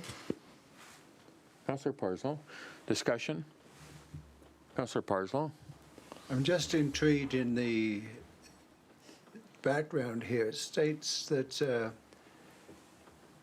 the Peace Country Roots Group is a genealogical committee of the South Peace Historical Society, which is my understanding. And yet the brief description says the Peace Country Roots Group is not a formal society, only a group. So I wonder if that first bullet is correct. It's part of the Historical Society, just like the archives are and the museum is, you know? Just wondering about that, if that could be clarified. I've always understood them to be part of the Historical Society, and it states that, and then it goes to contradict. I think the first bullet is in contradiction to the preamble. Not a big point, yes. All right, we can clarify that. It's my understanding that the Roots Group is not a formal society. No, that's and correct. as you said, they only operate under the Historical Society. Right. So that, if we removed one bullet, I'm not sure. And then I'm equally confused why the agreement is a 5-year agreement is with the Roots Group, it's not with the Historical Society. I can look historically at that, Your Worship, and find out why this is the way the lease has been in the past, unless there is, I know our corporate officer is not with us today due to a transportation issue, so we will have to check. It may very well have to go through the Historical Society, who would then be the holder of the lease, but I will check and confirm that under our legal side. You know, just, it states in the agreement, Peace Country Roots Group, a committee of the South Peace Historical Society. So I'm just wondering why that's not covered in the master agreement with the Historical Society. We will have to look historically at that and see. We've come across numerous things with our... Oh, there's been lots of nuances that Anyway, Okay. sorry to take We will up check on time. that. Thank you. Do you want to defer this, or would you No. prefer to move it forward? Your worship, I think the intent is clear. I hear the council would like to enter into this agreement. Should we have to alter that it's the Historical Society's name versus the Roots Group, I can bring an update back to each of you to let you know on the legal counsel we get on that. Thank you. Further discussion? All in favor? Opposed? It's carried. Thank you. We're going to take a recess now. I just sketched the time and we're a little past our 10:30. So if we can take a 5-minute recess, and we'll be back at 10:45. Okay. Order. And we'll move back to our agenda on item 8, reports. We have report 8.6. We have report number 21162 from the airport manager regarding a Sealand flight lease renewal.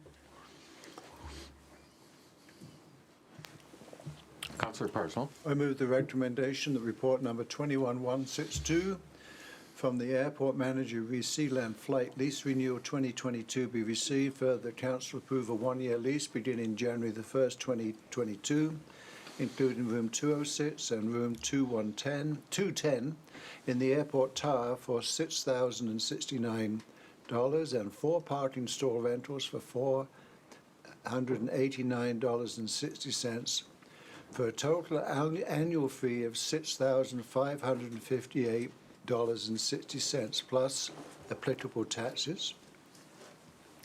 Further, that upon request from Sealand Flight and upon approval from the city, that city staff be authorized to renew the lease for 3 additional 1-year terms with a 2% increase each year. Thank you. Do I have a seconder? Councillor Earl. Discussion?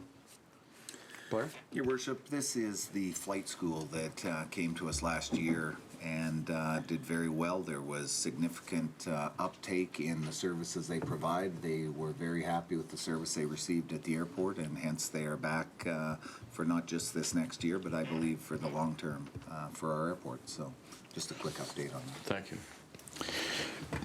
Any further discussion? All in favor? Opposed? It's carried. Thank you.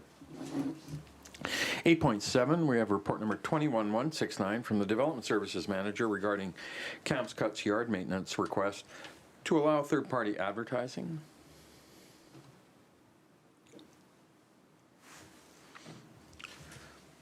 Councillor Parslow, go ahead. I move the report number 21-169 from the Development Service Manager read Camps Cuts yard maintenance request to allow third-party advertising be received. Further, staff be directed to research and bring forward a signed regulation amendment bylaw that allows for third-party advertising for contractors performing work on customers' properties. Thank you. Second? Councillor Earl, discussion? Councillor Earl? Thank you, Your Worship. So question, realtors up to this point, not necessarily when they're advertising the property, but once they've sold the property and there's a sold sign on someone's lawn for a month before they take possession, are they in compliance with existing bylaws? Kevin? So through your worship, realty and political signs are exempt from the third-party advertising. Okay. So they're complying. Even after they've sold it? Okay. Yeah. Good to know. Thank you. Councillor Jewecka? So when you look at this request for that driveway delineator, then it brings to mind some other stuff like the sign on somebody's pickup truck that's parked in a yard that's where he's doing work, or those cement barriers that are used on other properties and on and on. I'm just wondering if this is, like, this sign bylaw seems to occupy a lot of time on behalf of staff. I wondered if there's an easier way of dealing with these types of issues by just accepting the fact that if somebody is doing work on property, that that's not considered advertising. It's just coincidental, and we don't need an amendment to the sign bylaw. Would be a lot easier, a lot less work, and it would cover off all of these, you know, things that are sort of, that we don't think about at the time. So I'll vote against the motion for that reason. I would like to see a different approach taken to, just to reduce the amount of time and amendments we make to the sign bylaw. Thank you. Further discussion?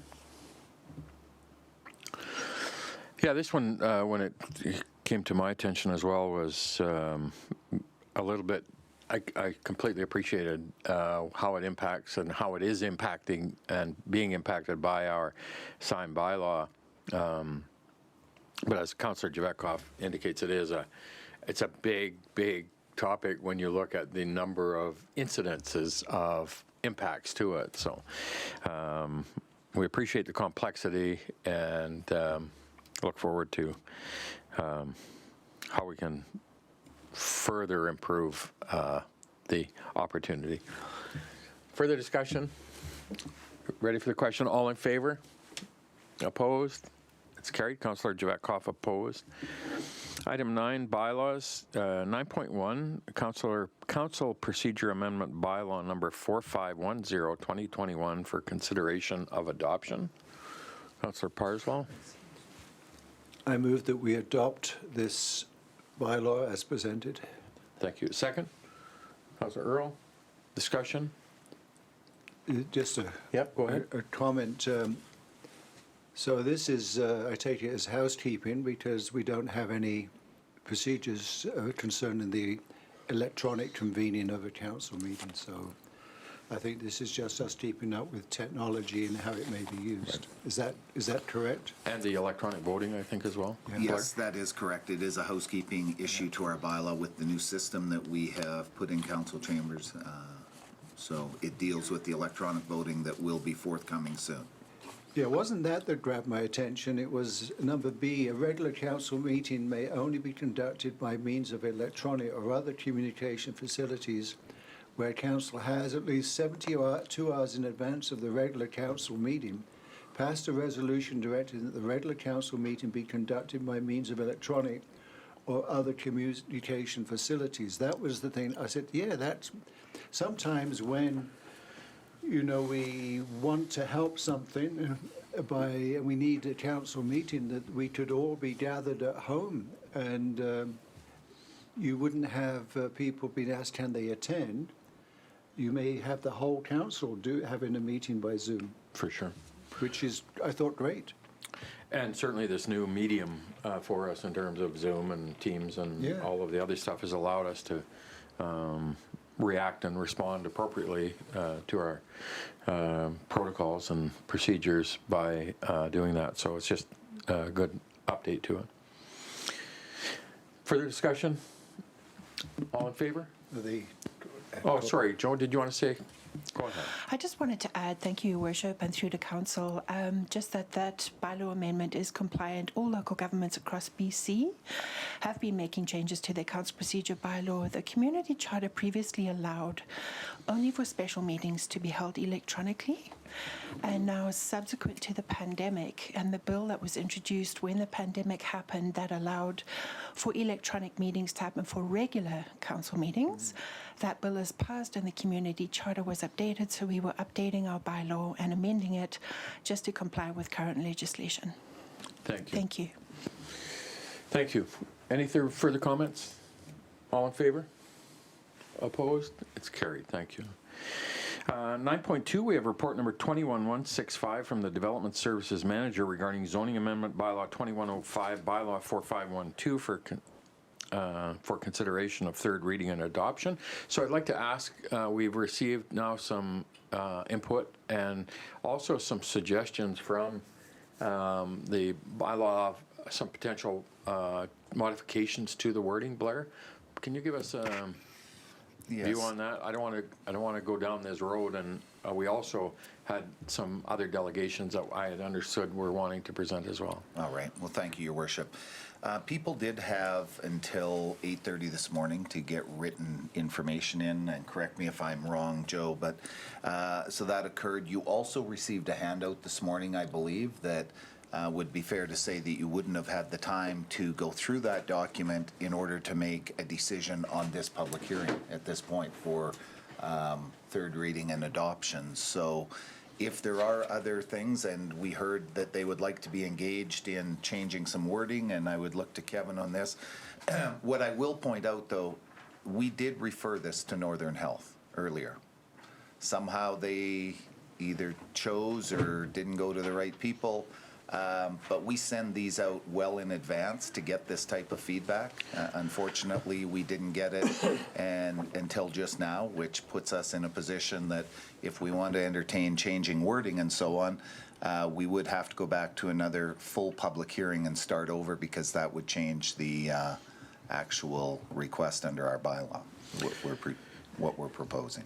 Yeah, for sure. To me, the impacts of this amendment and this zoning amendment has got some significance to it, and I don't want us to go down the road. I'm personally not going to be supportive of something that now, for whatever reason, now we've got one of the proponents or one of the people, organizations in there in Northern Health saying, look, we should have some consideration of some additional stuff here, that I don't want us to adopt something that all of a sudden doesn't work and doesn't achieve the direction, and then us having to potentially reconsider it.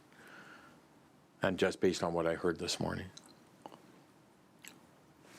So, Councillor Javetkov? So we've heard all of the input, and there was nobody else came forward when you made the 3 requests, and I didn't hear any input in favor of this bylaw amendment. And the revisions, there was some general discussion about revisions. The one that struck me was just including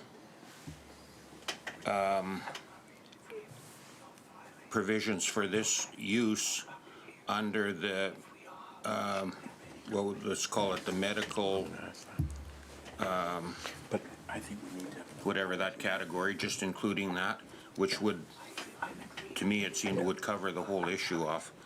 So I'm just wondering, to proceed, if we rescinded the first 2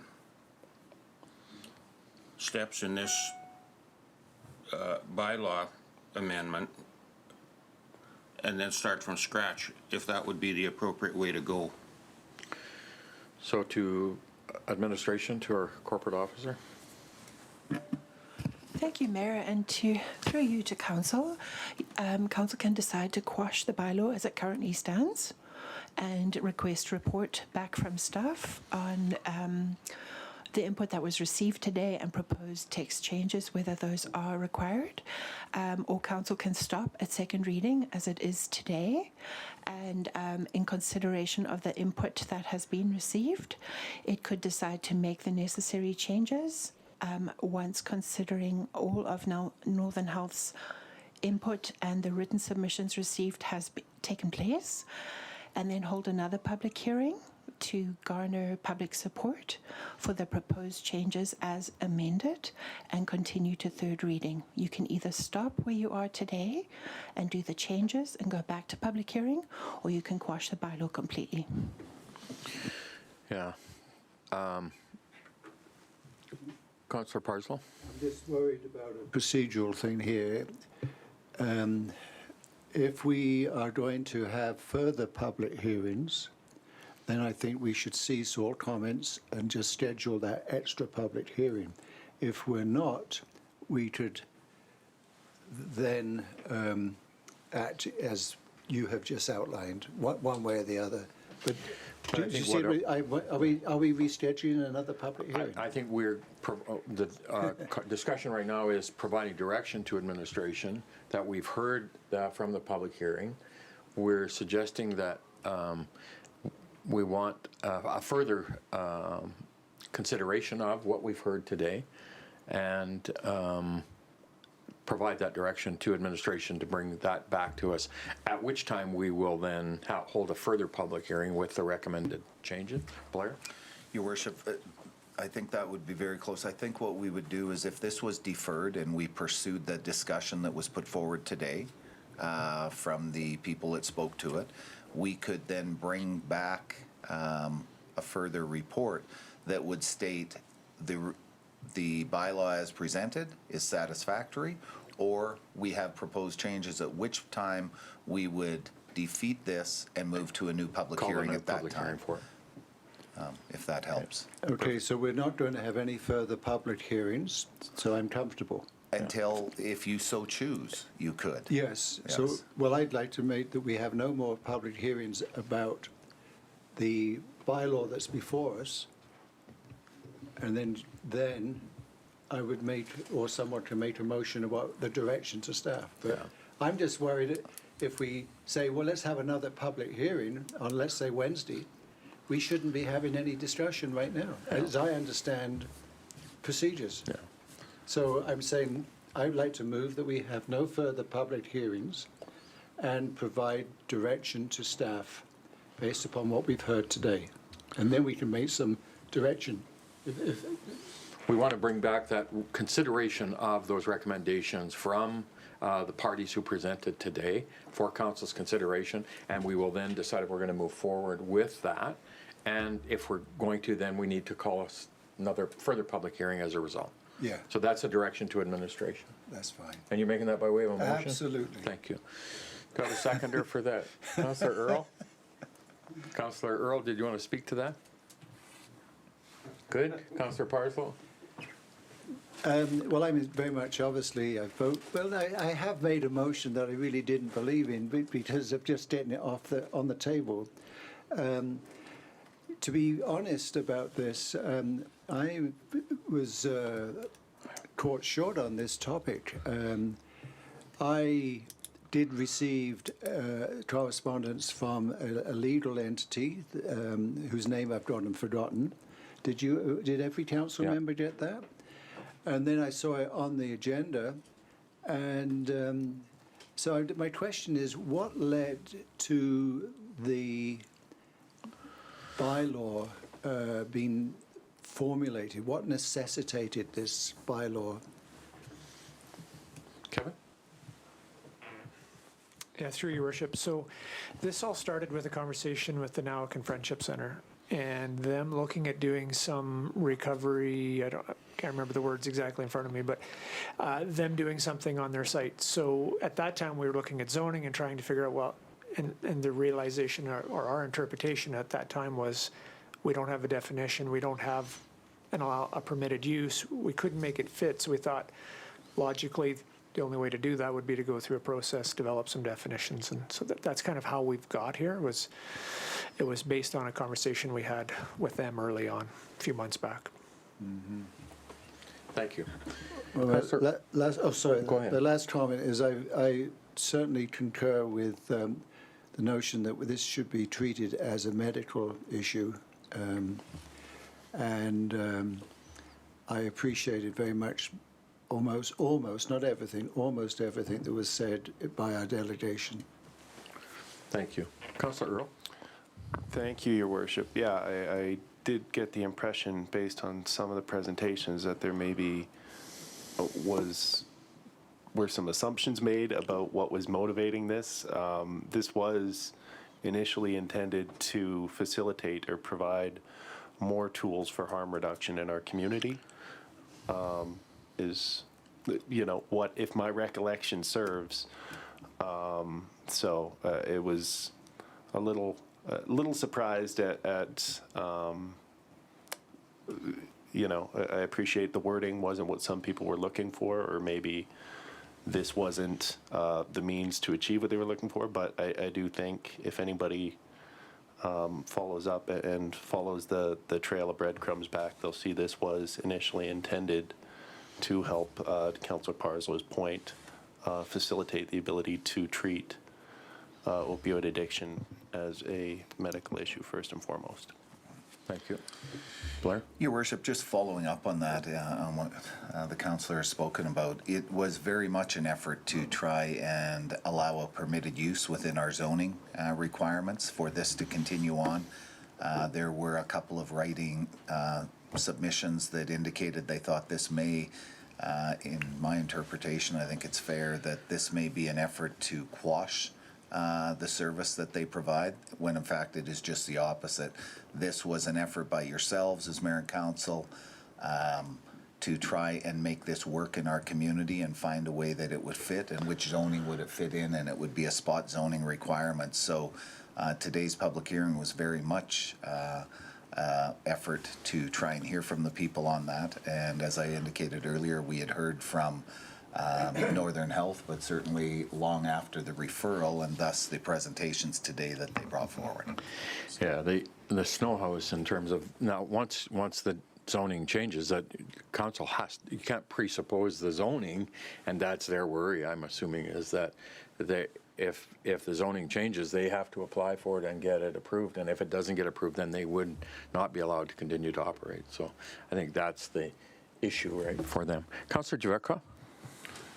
So when we had presentations from the Nalkin and Networks, you know, they commented that they were providing these same type of services, and they also said that the best practices were evolving from, you know, the idea where you had one specific area or site that you provided these services, and then they realized that the stigma that was attached, and so they're moving their, or the best practices are changing so that they provide these services, for example, at Nalkin, at Networks, and in some cases in private homes or other facilities. So it's kind of spread around the whole community to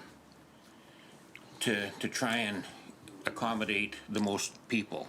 And, you know, I agree with that. I mean, it's not something that I think you want to publicize and, you know, make an issue out of it. You want to have provisions for these people that are helping to operate as they see fit. As you know, if there's an individual that won't go to Networks, for example, for a service, but they will accept it in their home, you have to have provisions for that too. So somehow, you know, maybe if it's not even identified as an item in the definitions, like it's been operating now. I mean, it's you know, we haven't had it brought up. So I don't know. But I think the thinking has to be fairly broad so that it's allowed wherever it's required. You know, with the new thinking, the fact that you know, people are, you know, embarrassed or whatever to be identified as somebody that needs it, they can take it at home or whatever. So you know, when we develop the process, that needs to be considered. And I guess my question is, if it's not even defined in the bylaws, then it's just commonly accepted. Is that true, or is that just dinosaur's way of thinking? So through your worship, Don't answer that question.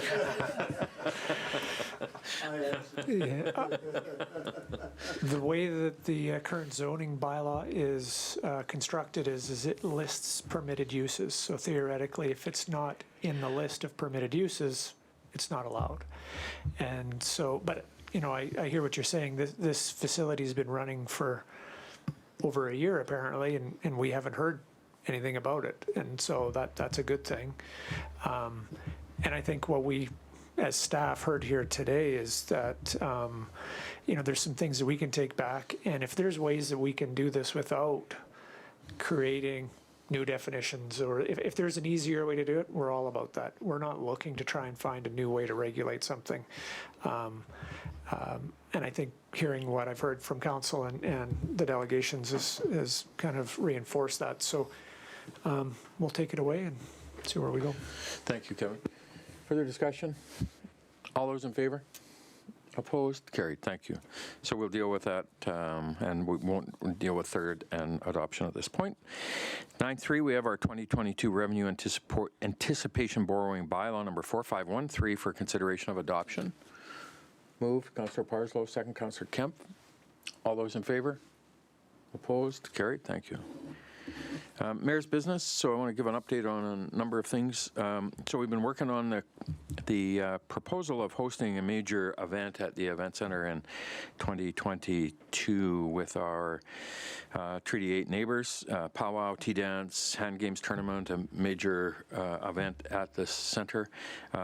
We've met with the staff at Dawson Creek Tourism and the Event Center. We've got a committee being put together now by representatives from Treaty 8 Tribal Association, Fort Nelson First Nations, Doig River First Nations. We tried to get it done last week, but a couple of issues popped up on us, but we're continuing to move it ahead. We did get some seed money from the province to help begin the planning process, and I'm really excited about the opportunity that this presents, and having had the unanimous support of the Treaty 8 Tribal Association chiefs has been very, very strong, and we look forward to trying to put this in a way that really demonstrates our community in terms of moving together on pieces of reconciliation and working together as neighbors, and a way to educate and inform on the history of the region and Treaty 8 with their culture and history. So it's very good, and we're optimistic about it moving forward in a very good way. We had I sit on the Hospital Advisory Committee, and we meet every 3 months. We had our update about a week and a half ago, and the committee, and so that's proceeding along in its process right now. A preferred proponent has been selected by Clark Builders. They're a very large organization, built many major projects, and are doing the design build of the project right now, and they'll bring that forward then to Northern Health and the province, who will then accept it or not and modify it, and then it'll go to either completion to award or not, and then hopefully it does this winter, this spring, and we see that project begin to move forward next year. But it is moving forward, and we're excited about it. I think it's going to be as big I think, addition to our community as we've had. We attended the Remembrance Day event ceremony at the Cenotaph, and again, because of COVID, we had a restricted event, but it was an event that was there as appropriate, and we appreciate the members of the Legion being able to deliver that on behalf of our community and the veterans, and for all of us to remember. On November 10th, 1961, the Frank Ross School was commemorated and opened by then, I'm not sure if it was Lieutenant Governor, I believe it was Frank Ross, which the school is named after. And so the students at Frank Ross held a mock event where they replicated the opening, and then Mayor Wilcox officiated, and the principal of the school, Murray Ryan, and it was very cool. And for somebody who went to Frank Ross in 1968 in grade 8, I can't believe that the school was that new at that time, because certainly you don't appreciate that kind of stuff when you're 14 years old or 13. But anyway, I really appreciated the opportunity to participate with the kids, and to Danny Shields, teacher who organized it, invited me. It was very, very cool. Had an update with WestJet and the marketing team, and just talking about what we can do to continue to work away at marketing our flight. We're very pleased to see September's results to October's increasing passenger load. I think, my memory, about 160 out and about 130 in, and it might be in Roland's report. And the numbers in October increased by about 100 gross. So the loads are really increasing very well. I think the other night on Friday there was 29 going out of a passenger load of 32. So we put together some marketing stuff, and we're continuing to work away at marketing the flight and helping in any way we can to continue to build that awareness of that flight. It's so good. The Trans-Canada Kindness Meters, so I was looking at the policy and the program, and the kindness meters, when we implemented it, was a way to us to have some local charities get some revenue from the kindness meters that were salted around town, where people were able to put their change in. But I think with COVID and just lots of other things, we're just not generating the kind of revenue. TransCanada, where TC Energy were really good at the kickoff of that about 2 or 3 years ago and gave us $10,000 towards the program, and we're matching it. But this year we've really seen low donations, and to me, I'd really like to see the people, the community groups that are involved in it, to get some financial reward as a result of it. And so what I talked to TransCanada about and said, would you guys be willing, rather than just matching it, make a firm donation out of that 10 grand? I think there's about 6,000 left approximately, that we give them $750 each, and then we split whatever's left in the donations. And this year there was only like $130 or $140. And so TransCanada were completely good with it because they wanted to see that help the community groups as well, and they are very, very happy with the message of the kindness meters, of what it does in our community. And so we're going to implement that change. It doesn't require a change for us at all in terms of what we do or how we do it, simply that we're going to increase the allocation to each group, and we draw 2 volunteer organizations each year to benefit from it. So I just wanted to give you guys an update on that. 10.2, we've always had this, and Council's got a little bit of a mock diagram included in our agenda, but we've always had this idea of doing some kind of an outdoor rink at the old swimming pool site. And I'm going to give the mayor of Grand Prairie, the newly elected mayor, Jackie Clayton, I was friends with her and following her on Facebook, and they come up with this idea, and she had it, I think, in part of her campaign, that she was coming up with this idea of putting covered buildings over top of their outdoor rinks. And so when I saw it, I thought, what an amazing idea, because that takes weather out of the picture for you when you have an outdoor rink. So it makes it easier to snow removal, it makes it easier to maintain. And so I've engaged with staff about it, and so when we look at the old site at the swimming pool, to put a major covered structure in place there, and if you can picture it as being basically the concept right now is just a covered pole building, almost a roof with open walls, and you put a rink under it. Also, you have then potentially a covered space for our farmers market, potentially in the summer months. You have space for the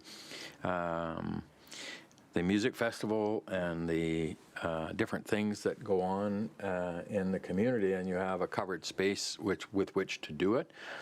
And then we talked about, is there an opportunity then to turn it into this community recreation concept? And we've got some plans to do some updates to the tennis courts as well as at pickleball.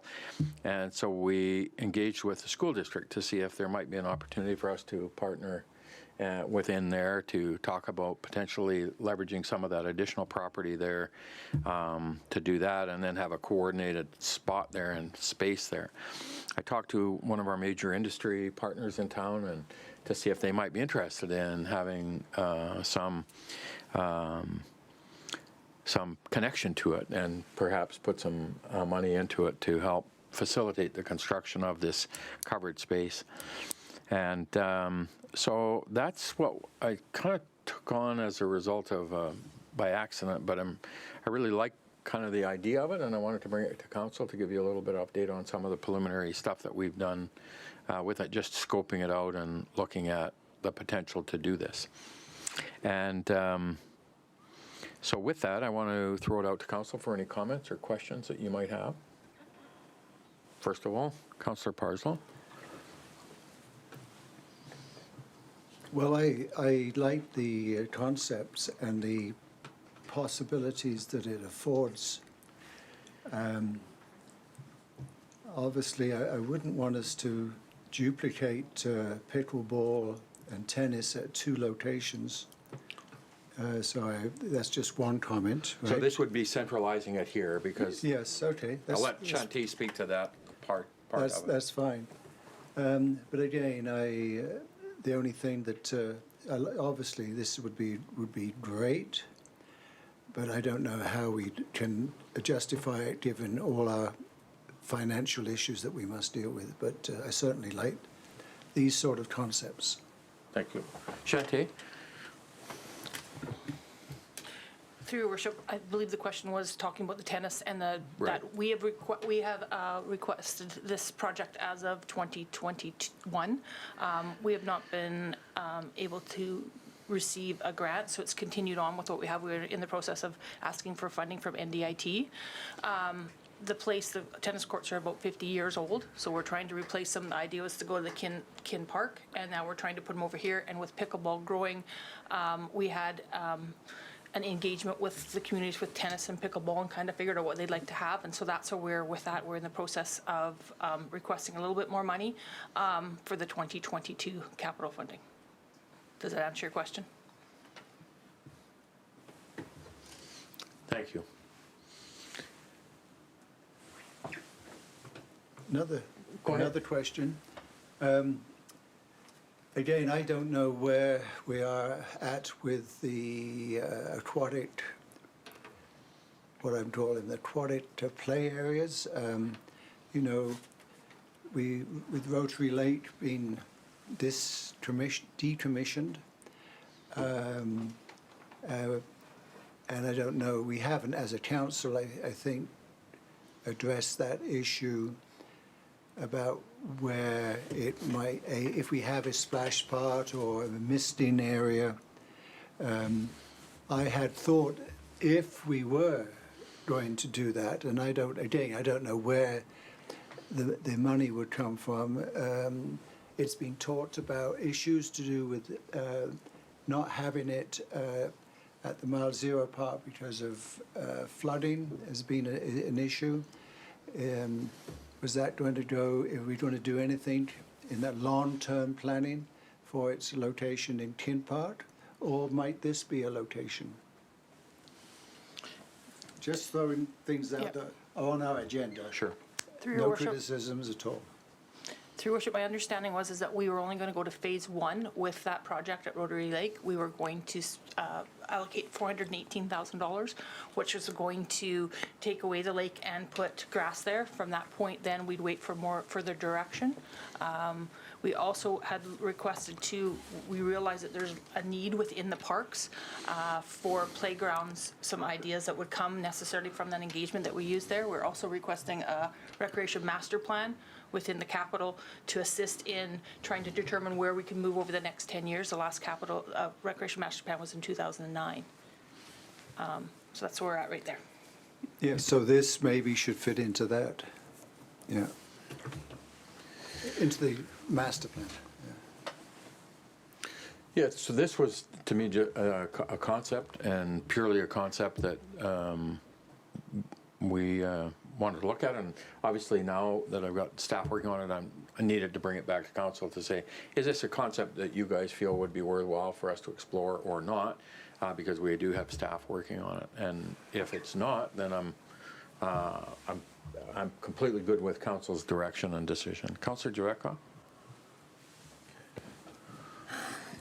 You know, at this point in time, I would be in favor of anything that creates a bunch of expense or, you know, capital costs or additions to staffing.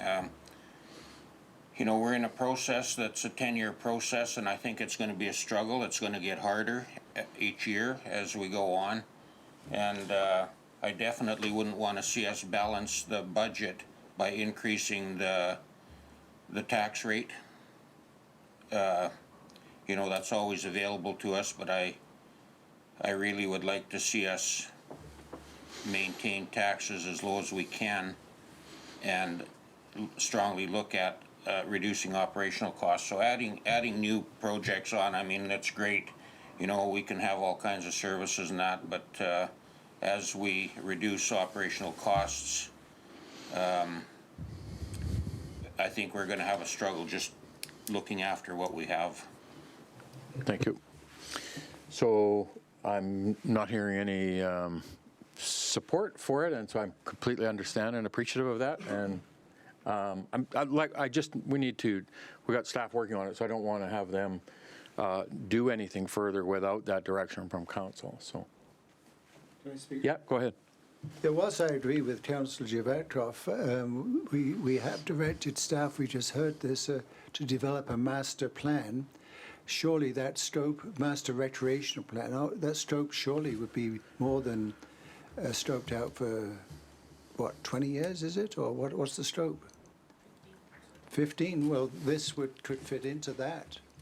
I mean, as I said, I like the concepts, whilst concurring with Councillor Givatrov, but I don't think this should just be thrown out and rejected out of hand without it, because I like this concept very much. I mean, this is really a good thing for the community, and so I would like it to be incorporated into a master recreational plan.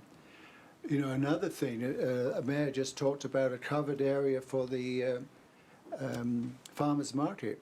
It's great, but I would just like to add to that, if I may.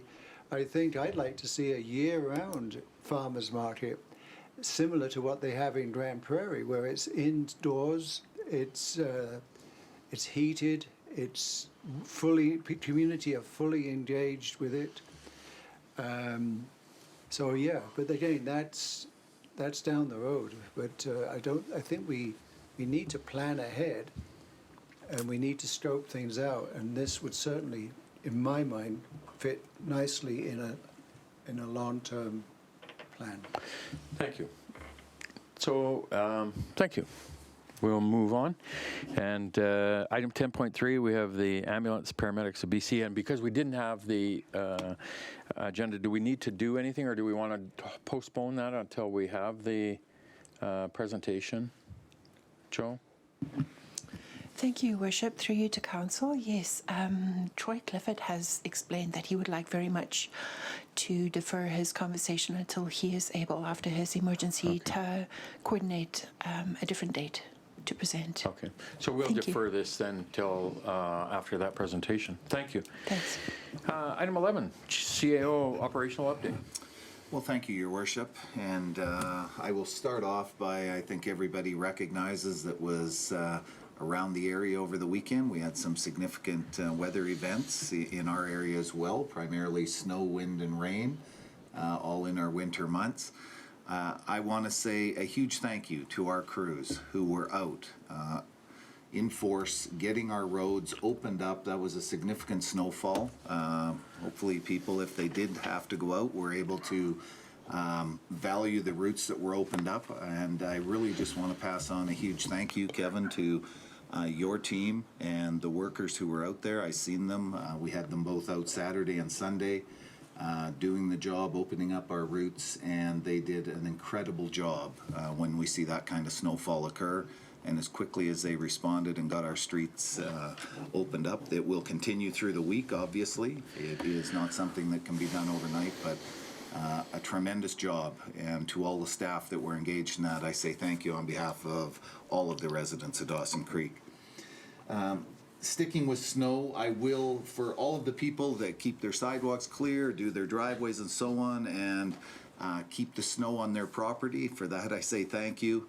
For the ones that may not be aware, we encourage you, actually it violates the bylaw to push it out into the middle of the street. It not only creates a problem for your neighbor trying to get through, but anybody trying to travel on those streets, it creates problems for us. So just information for people that may not be aware, we will be pursuing and looking at events like this, and we encourage people, don't push it on. It is a violation of the bylaws in the city of Dawson Creek, and common courtesy would tell you just to keep it out of the middle of the road and pile it on your land. So other than that, Your Worship, I have nothing to add at this point. Today, Flavia was the last engagement we'll have with our CFO as she's moved on to an assistant deputy minister's position in the government of Alberta.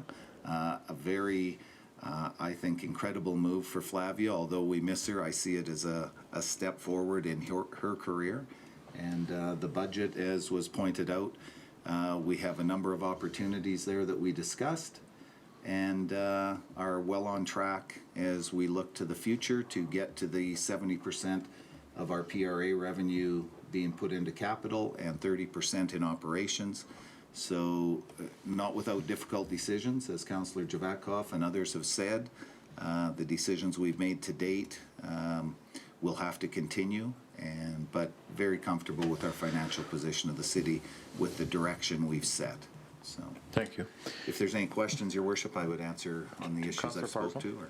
I don't have, well, I have one question which I think relates to your WestJet. I mean, obviously, that's very good news. And again, I don't know who's handling this thing, but so we need to obviously build on that somehow. And I referenced last time to a conversation that I heard at Wembley at a cross-border meeting of people about expanding a route to Vancouver. Has there been any opportunity to explore that? You know, the concept that I heard was Grand Prairie were wanting to do that. This was 3 years ago, maybe. And, you know, Grand Prairie, Dawson to Vancouver, just to build the WestJet and convenience, obviously, of South Peace residents, but just to consolidate that. I really think with this very positive news the Mayor shared, we should see how we can consolidate that.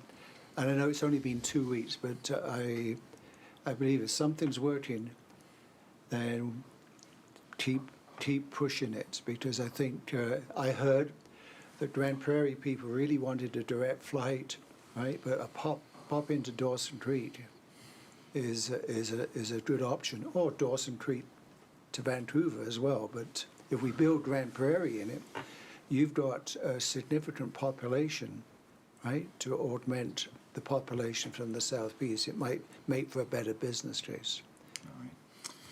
Through you, Your Worship, there has been some discussions, early discussions on that very issue already. I know the Mayor has engaged with WestJet on this very issue. They have,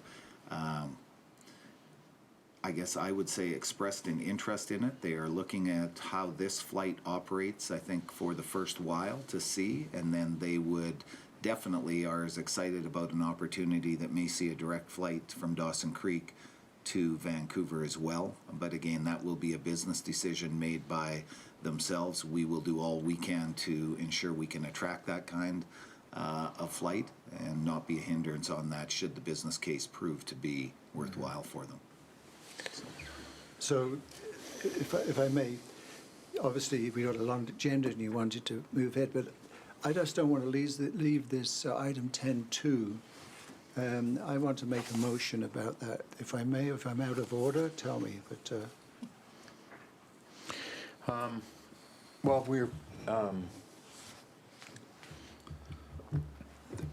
it's a fairly the motion, which you may rule out of order, it might be that the proposed outdoor recreation area be included in the master plan being developed for recreation by the manager of community services. So, yeah, I think it obviously will be a whole part of that whole discussion of the development of it. And I'm not sure that motion's necessary. Motion's necessary Okay, at this that's point, fine. right? Because it's early in that stages of I don't even think scoped out the master recreation plan, Blair.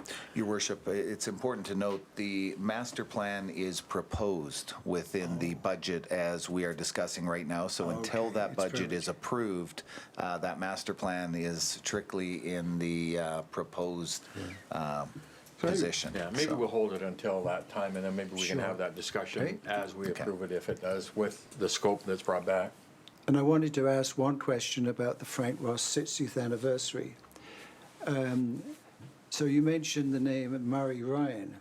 Was there some enactment of the Yeah. thing, and how was Murray Ryan portrayed in this enactment? So the students all took on the role of one of the dignitaries. So Yes. Murray Ryan, the mayor, the lieutenant governor, and they all gave a speech at that event. But Murray wasn't specifically referenced.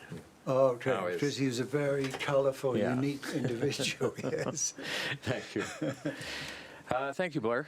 And honestly, I have to go back as well because I neglected two items that are really very important. And with the tree that was lit up downtown on the weekend, and because of our current restrictions, they haven't been able to hold the tree light up event. And so I want to give specific thanks to the Oilmen's Association. And the Oilmen's Association are the ones that always have taken this on for 25 years of getting a tree, and all of those guys are out there donating their labor and their equipment to do this event for the city of Dawson Creek and the residents. And I really want to express our sincere appreciation to the Oilmen's Association, all those volunteers who take it upon themselves on usually a nasty day to go out and install the tree and get it decorated and do all of the work. And those guys and gals deserve a ton of credit and thanks on behalf of our community. And I just wanted to pass that on because I did neglect to do it. And thank you. So next to that diary, and we got our permissive tax exemption policy. We had a brief discussion about this the other day, and we will be preparing that for early in the new year to get it moving for the next phase, as was brought up in our discussions with permissive tax this fall. Anything further, Blair, on that? Nothing further, Your Worship. Consent calendar, there's a couple items. Anybody have anything they'd like to lift from the consent? Motion to receive, Councillor Kemp, second. Councillor Parslow, all in favor? Opposed? Carried, thank you. Strategic priorities, anything new? Media question. So we'll go to the Committee of the Whole reports, and I'm not sure if Damon is here yet. Awesome.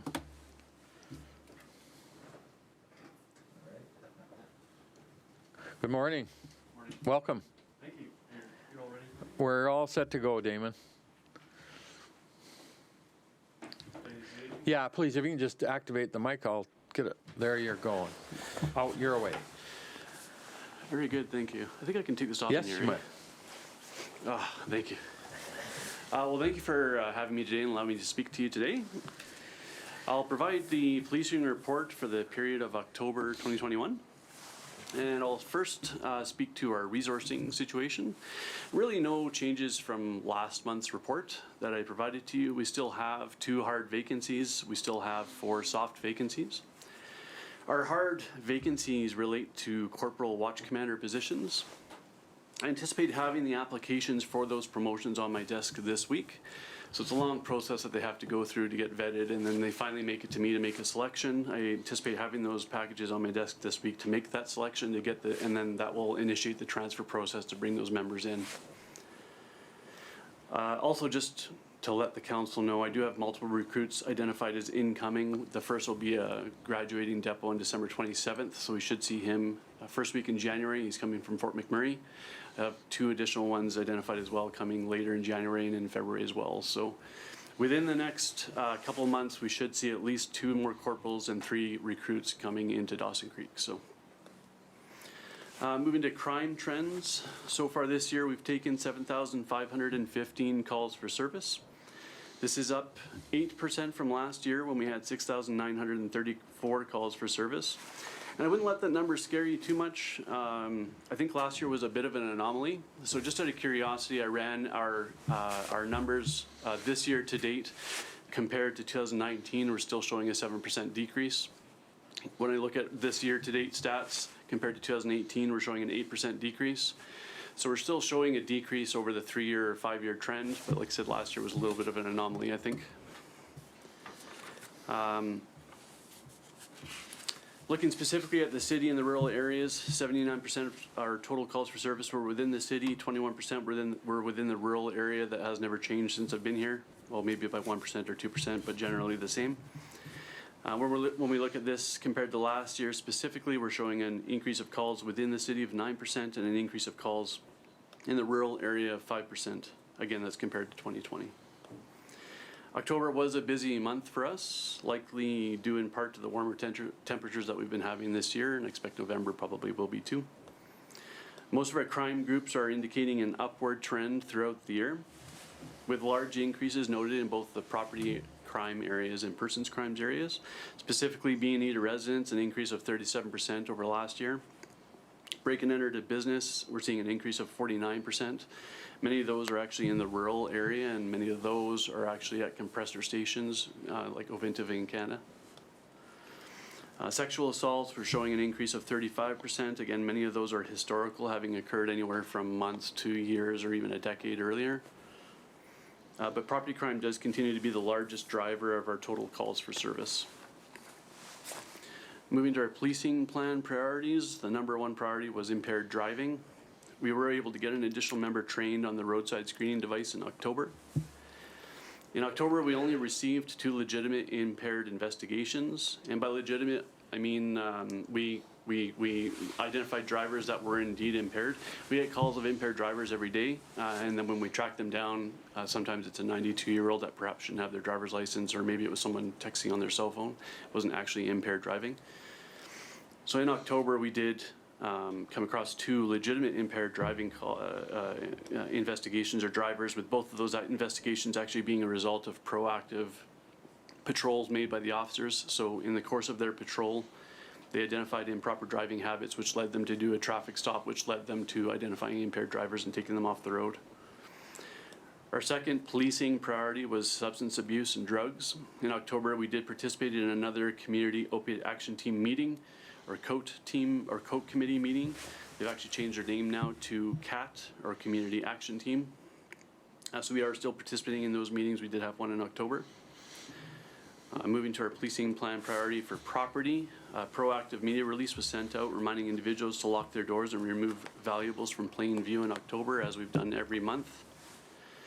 A civil forfeiture grant request is presently being finalized, and it's intended to address property crime in the area here in Dawson Creek. In short, it's going to involve officers doing presentations throughout the community and the surrounding area to help remind residents to get the messaging out that we need to lock doors and take certain steps to avoid becoming a victim of crime. I anticipate sending that grant request tomorrow. Community policing for October, I have no updates to provide you. The policing plan priority for persons crimes. In October, I was invited to join a committee meeting for a new committee in Dawson Creek. I believe it was their second meeting, and they're called the Community Against Violence in Relationships Committee. So I joined them, and through that meeting, I learned that the committee is actually preparing sexual assault consent information or presentations to be delivered to schools in our area. And if you recall, that's exactly what we were doing. So during the meeting, we agreed to team up together to combine our presentation material, and we'll be delivering presentations together. So now we're working together and pooling our resources to get that done. So thank you for allowing me to present this report to you today. If any questions, that's all I have for you. Thank you, Damon. Questions for Council? Councillor Parslow. So this is the first time for eons, it seems, that in your staffing report you show that you have 2 functional sergeants. Yes. Is that being a return or a promotion for somebody? No, that's a return to work. Yeah. Okay, so good. It does help. Yeah, oh yeah, relieves a lot of people, I'm sure. Thank you. Anything further? Thank you, Damon. Appreciate it. Thank you, Worship. Good to have you here this morning. Next up, we have Ronan, a report from our airport manager. Take care.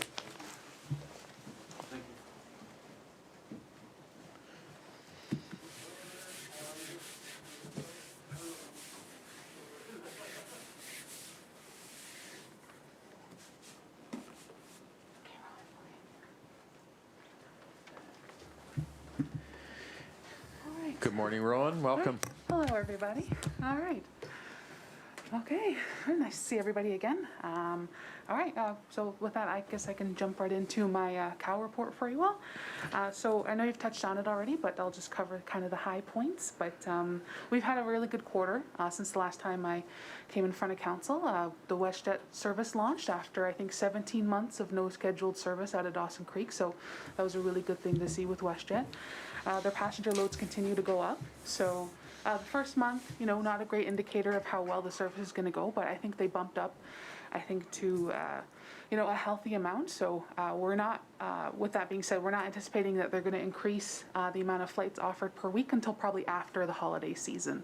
They have to give us 30 days notice before they increase the schedule, and we haven't heard anything, so that's probably a good indicator that, if they're going to alter the schedule, it'll probably be after, this upcoming holiday season. So, but, it was a good quarter. Like I said, we did complete a few of our strategies for this year. So simplified maintenance training for the staff, that was especially important this winter.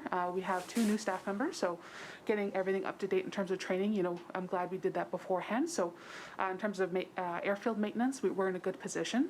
They're catching on, so we should be in a good position for the rest of this winter. And one of the big things we wanted to do this year was to do a virtual tabletop.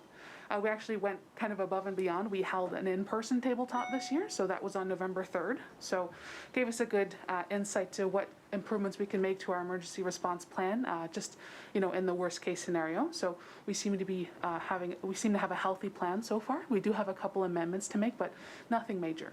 So it's just familiarizing the new staff with the new procedures and getting them up to date in terms of training, and we'll be in a very good spot. And increasing frequency and effectiveness with our stakeholders. So we actually meet weekly with Pacific Coastal, so they're speaking on behalf of WestJet. So they're very up to date on terms of where we are operation-wise at the airport. So just to address a couple of issues, I know fueling was an issue, so we are speaking to them weekly. So they do get weekly updates about where we are with the fuel, how we're doing with winter maintenance, and just prepping for the flight. So we're in a good position there. But I know a big thing for the city at least was the launch of the WestJet flight. So it continues to be offering a really good service to the community. There were a couple canceled flights, which I think some of these things were unavoidable. Like we did have that fog that came in that just came in at the worst possible time right on the day with the WestJet flight. So those are unavoidable problems, but no flight has ever been canceled with respect to operations at the airport. So we keep the runway clear. There were a couple flights due to aircraft maintenance and obviously the weather, so those were canceled, which is completely unavoidable. These things happen in the airline industry, so it's a terrible thing to see, but there's absolutely nothing we can do about that one. But since then, passengers, they appreciate the service certainly, and with the rise over September's numbers, I think that reflects the community's need for this service. So, we continue to offer that for, the community. And I did have a peek at the last committee meeting. I know somebody had asked about the financials of it, what we can do to kind of help bring up the airport revenue. So one of the things that identified in the report is maybe charging an airport improvement fee. I did a little legwork. So Fort St. John and Grand Prairie, they tend to charge either airport improvement fees or passenger facility fees on top of a regulatory recovery fee. For them, that $10 or a $15, $18, that's passed on to the customer with WestJet. So when they purchase their ticket, they'll see another line in there, and that'll be revenue for the airport. That's a really extremely common way for airports to be collecting additional revenue. For us, it's kind of a bonus for people flying in and out that we don't charge that. Some people are very happy that we have reduced fees.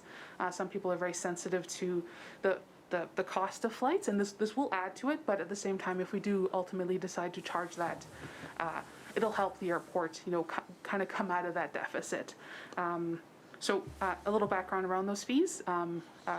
Fort St. John and Grand Prairie, they have a $10 regulatory recovery fee. That, as far as I believe, is just balancing off kind of the deficit they run for having firefighting services directly at the airport. That's something that we don't have. are firefighting services provided by the city itself. So if we were to look at any fee, it would be that passenger facility fee. If we go and charge an airport improvement fee, you actually can't use that for anything besides capital projects or actually, maintaining or improving the level of service we have at the airport. If we do a passenger facility fee, you can put that towards operations, which I think is, a big chunk of where our deficit is. So that would be my recommendations, to look at that. And of course, we couldn't really look at that for another couple of months, just so we can see where the passenger numbers are kind of lying. Are they going to continue to rise, or if they're kind of stabling as they are right now? That would be my recommendation, is to see where the passenger numbers are going to come in for the next couple of months, to see how sensitive the traveling public would be to, because if we're going to charge that fee, it would be added to their ticket. So a family all going out, a $15 fee for every ticket, they might be very sensitive to a fee increase like that. So I'd like to see where the passenger numbers kind of stabilize over the next couple of months, to see how successful a fee like that would be. But certainly that would be my recommendation, is to look at that fee if we're looking at kind of balancing the deficit at the airport. So, yeah. But besides that, it was a very successful launch. The maintenance department was extremely helpful. We did complete a couple of beautification projects in the terminal, just to make it look a little more nice for the traveling public, repair things that have maybe kind of been pushed to the side for too long, or you kind of get blindness when you see a certain issue every day for a couple of years. So it does look a little better in the terminal. There are improvements we could still make, so that's ongoing.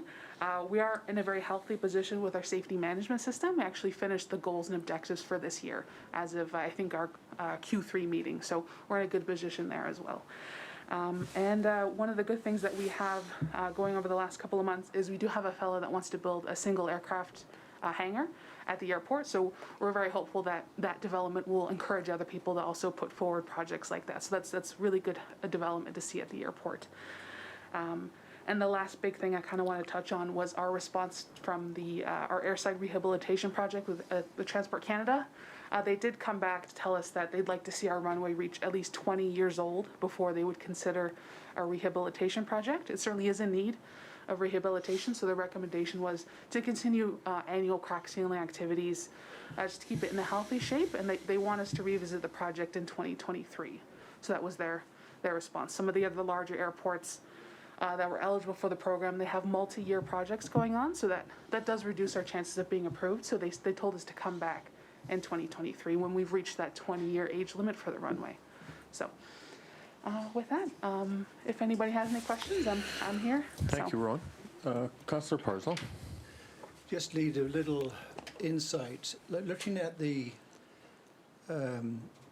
scheduled aircraft movements for 2021, can you explain, if these are scheduled flights, why is there, quite a bit of variation from month to month? Are they some of these things changed by the month by the carriers, or what is it? Which table are you looking at? The 2021 aircraft movements, yeah. And I'm looking at the column scheduled. Oh, I see. So we have, let's say June 563. But July 444, and I'm wondering, I'm taking into this an assumption that scheduled is scheduled. Oh, so why the difference? Yeah, so these numbers actually come from NAV Canada. Every day, they send us a summary of the flights that happened the day before. I believe this is in reference to how pilots are filing their flight plan. So a flight can either be, an arrival or departure. When I look at the movements, I'm looking at arrivals or departures. For this one, it might be the difference between the flight school, like a local flight, that, as far as I'm aware, is when you depart Dawson Creek and land at Dawson Creek. So those numbers get kicked up when the flight school is in operation. Scheduled might be when pilots are flying their flight plan. It's going to be a mixture of the WestJet flight. It's going to be a mixture of scheduled medevacs or even private charters when they're filing their flight plan. So the table could be clarified, and I can certainly go back to Lisa and ask what we can do to make that table just a little more clear, because the difference between local, scheduled, and itinerant, without looking at the actual NAV Canada data itself, it can get a little confusing. So I can go back with her and see what we can do to amend that table, just to make it a little more clear for what actual flights we're talking about. Yeah, well, what you said sort of illuminates the challenge of getting meaning out of data. Because if, let's say, a medevac has filed a flight plan and says it's going to be arriving in Dawson Creek at 2 o'clock, that becomes a scheduled flight, right? That's what I heard you say. Yeah, and Yeah. as far as I'm aware, that's my interpretation of the table, but I can certainly go back with her and clarify, you know, what we can do to change the table, Yeah. just to make it a little more clear, because right now it's not super clear unless you're also looking at the NAV Canada data itself, so. One last question. I'm very interested in this ticket supplementary charge on the ticket for operational purposes, not capital. So you look at the statistics for, let's say, 2019, which we might call a normal year. A $10 ticket generates about $75,000 of operational revenue. Yep. Yeah, so it's not an insignificant amount, and when you look about the difference between revenue and expenditures and the subsidy provided by the city, it eats into that subsidy by a significant percentage, maybe 10%. Yeah, so, if we, if WestJet continues to be a success, right now, they offer service with the Saab, so that seats, I believe, 34 passengers. So right now, they fly out 4 times a week, so if that continues to go up, if we see passenger numbers continue to rise, that'll really give us a good indicator that, the service is successful, it's going to continue to be successful, and that would be the point where we could look at that facility or passenger facility fee that, we could possibly implement, so. Yeah. Thank you. Any further comments, questions? Ron, when you, on that passenger, I'm assuming it's just, on the passenger count, sorry, is just passengers leaving, or is it both passengers leaving as well as passengers coming in? Oh, okay, so for the table for 2021 passenger statistics, so the deplaned passengers, those would be the people hopping off of the flight from Calgary, and then enplaned would be people getting onto the flight, actually boarding. Yeah. So I was thinking the total annual passenger statistics, that would include both incoming, deplaning as well as enplaning? Yeah, if you look at the total columns, it's combining those two. Okay, perfect, Yeah. gotcha, thank you. Good. And mechanicals, the mechanicals, we had 2 cancellations with our WestJet Link service. Do they get, are they getting alternative routing then? Are they moving them passengers to Grand Prairie or Fort St. John to accommodate them? And are the ones that are being delayed coming in, are they coming into Winnipeg, Grand Prairie or Fort St. John as well? Yeah, it's their responsibility to organize alternative transport. When a flight is canceled like that and it's purely, not, even if it's weather related, they do tend to accommodate passengers, especially when it's an aircraft mechanical issue. They have to provide some alternative means of transport, Okay, and that good. is what's been happening. So they have been organizing either, charter buses to either Grand Prairie or Fort St. John whenever there is a cancellation. Awesome, thank you. Yeah. Thank you, Ron. Okay, It's good to have you here this morning. Nice Thank to see you. all. Okay, thank you. So we have 12 o'clock and we have lunch here, and so we have our 4 more staff, 4. So let's, do we have anybody, Blair? Yinka's here, Development Services Manager is Bill here, and Director of Infrastructure. Okay. So then we'll go for lunch now, and then we can bring them in as soon as we're done after lunch and finish off the Committee of the Whole report. Good. Thank you. We'll adjourn until 12:30, 12:45. Order. Our next item on the agenda, it's item 16.3, is the report from our safety coordinator. Good afternoon, Yinka. Welcome. It's good to have you here today. Good afternoon, Your Worship, Council. Good afternoon, all other participants. Can you just... Oh, sorry, your mic, yeah. There we go. You're alive. Good afternoon, Your You're Worship, good. and members of council. Other protocols observed. I present July to October 2021 COW report, Committee of All report for Health and Safety Department. So the Joint Occupational Health and Safety Department committees that we have continues to be an integral part of our internal responsibility systems in making sure that we improve our health and safety program. We conducted audiometric testing in October for 51 staff, and 47 staff signed up for a 2-day flu shot clinic with a local pharmacy. We continue to do training and we continue to provide workplace safety training and education to staff. New worker safety training, new worker safety orientations, WIMIs, and respecting the workplace certifications are among the training and education piece that we provide. The certification of recognition. The city completed the first ever certifying external certificate of recognition audit in September, and the overall score came back at a very high 96%. This is a great achievement for the city, and once again, the department would like to appreciate Mayor and Council and senior management for their support in making this possible.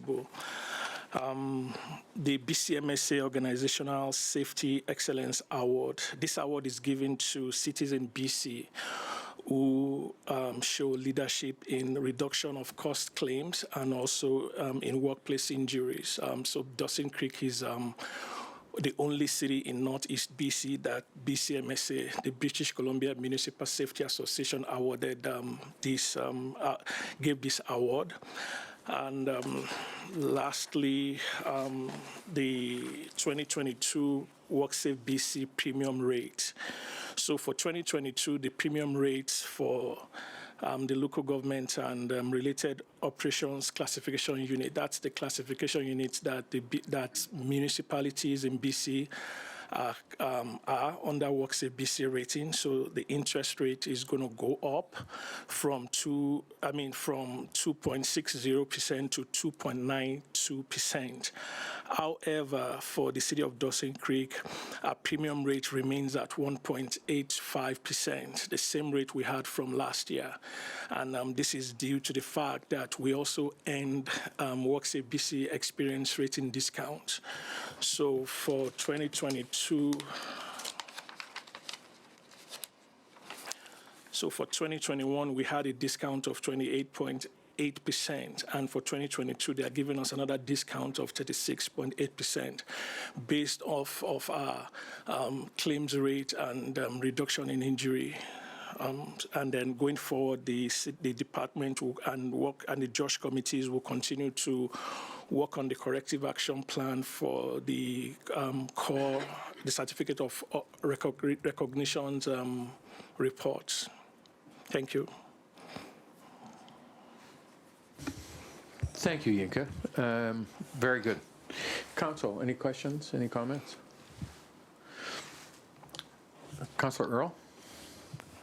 Thank you, Your Worship. Just once again, congratulations to your department and all our staff on the award. It's very, very welcome news, and that's reflected in the overall rate we're going to look at for 2022. So good work to everyone for keeping themselves and each other safe, and it's something that we should be very, very proud of as a city and an employer.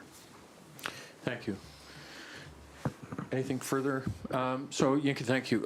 Honestly, the work, I think, sometimes can be underestimated, underappreciated on the workplace safety. And to me, everybody deserves to go home safely every night. All of our workers, all of our employees, all of our contractors, everyone that is within the sphere of interaction with the city of Dawson Creek, everyone deserves to go home safely to their families, and we should expect that. And every aspect of what we do in terms of your role as our safety coordinator, I sincerely want to express our appreciation for the work you're doing. And obviously, it rolls throughout the organization of a culture of safety. And that starts from that leadership and so from in here through the organization. So thank you for that, and thank you for your work. Thank you, Your Worship. 16.4, we have the report from our Development Services Manager.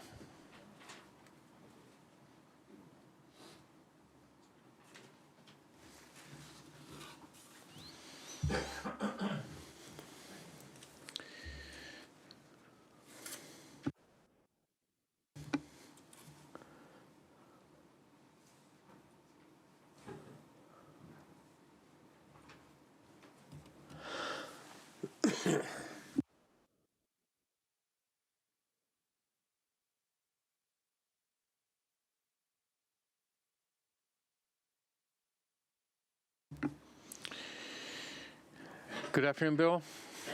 Welcome. If I can just get you to activate the mic there, Will. There you're going. Welcome. Good afternoon. The floor is yours. Everyone. I'll be presenting a Committee of the Whole report for Development and Regulatory Services for the month of October. A bit of an update with our Union of BC Municipalities grant. We're currently updating the Development Procedures Manual and content. Urban Systems is collecting data on the building areas and uses to help develop our downtown development strategy and action framework. There's a meeting late November, early December with staff and Urban Systems. It'll be a development cost charge workshop to identify some future DCCs and capital projects there.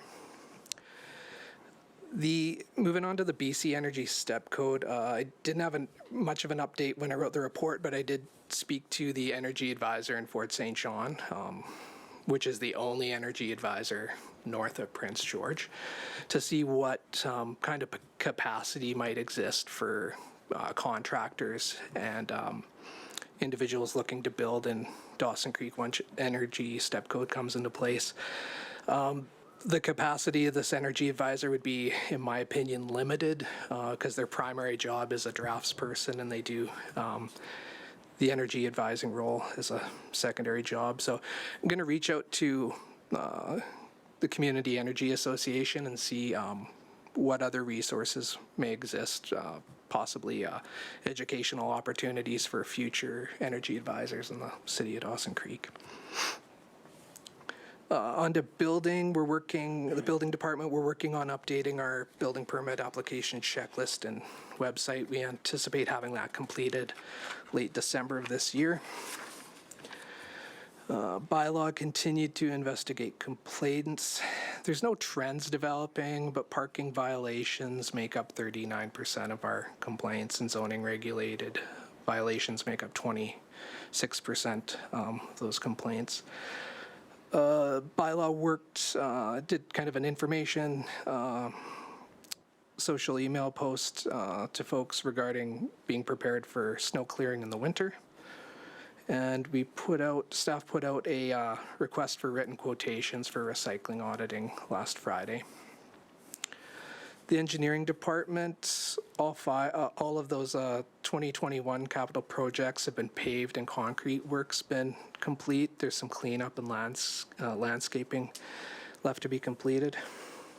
Our emergency management, Chelsea applied for the JI Justice Institute of BC Community Public Safety Award for $3,000, as well as an application to TC Energy for a $7,500 grant towards a face-to-face emergency operations essentials course, which would allow 12 staff to complete the course, which is a prerequisite for further training.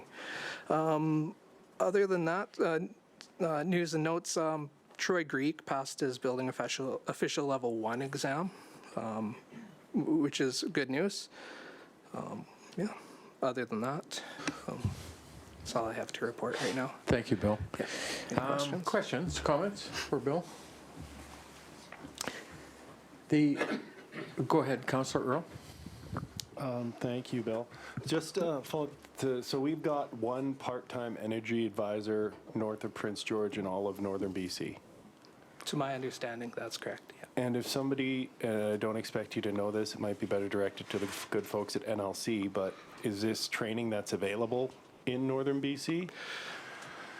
It could be available. I'll have to look into the logistics of it a bit more and get back to you. Because, I mean, what strikes me is one of two things is going to happen. Either people aren't going to bother trying to develop because the hoops they have to jump through, or they're going to have to bring somebody in from the lower mainland and put them up in a hotel. You know, I don't know what kind of on-site presence is required, but I can see this as increasing the cost of projects. So if this is something we know is coming,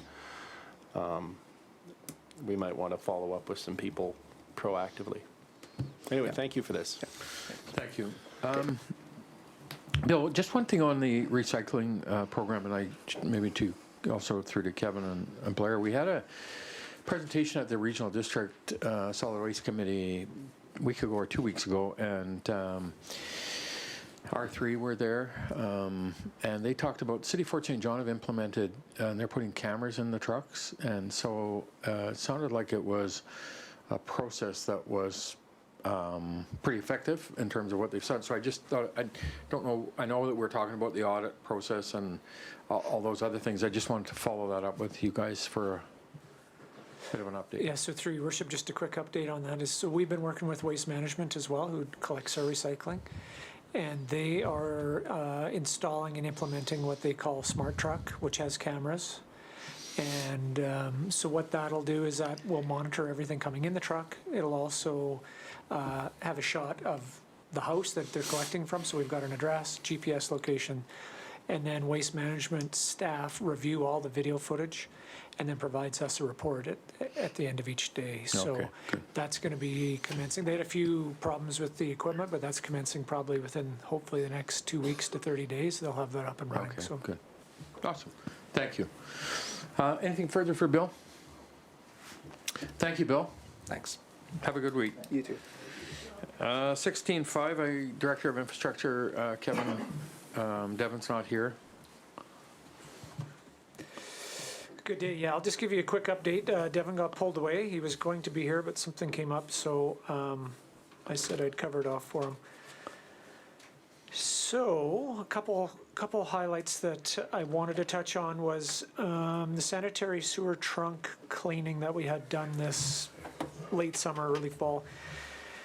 Chatted with KWL, the consultants, and what we're seeing is very, very positive results from the cleaning.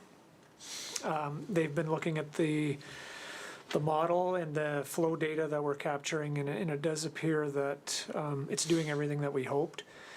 We're going to collect data throughout the winter and into spring freshet just to confirm. But what we believe to be true is that the cleaning of the trunk main is going to greatly reduce the risk of any sewer backups into some of those problem areas.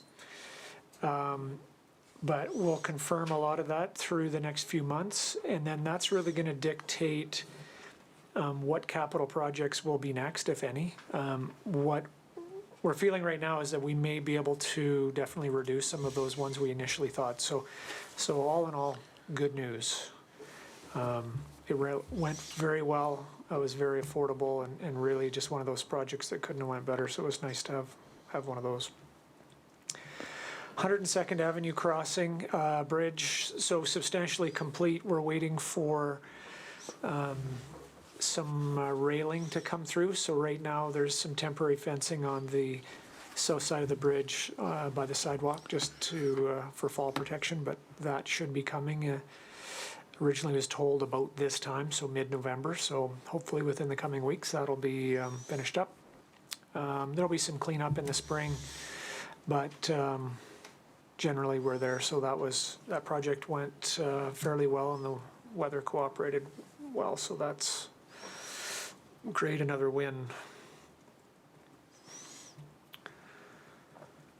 Another note is we just recently hired a transportation manager. So that was a bit of a restructure in the Public Works Department. We used to have a water resource manager and a public works manager.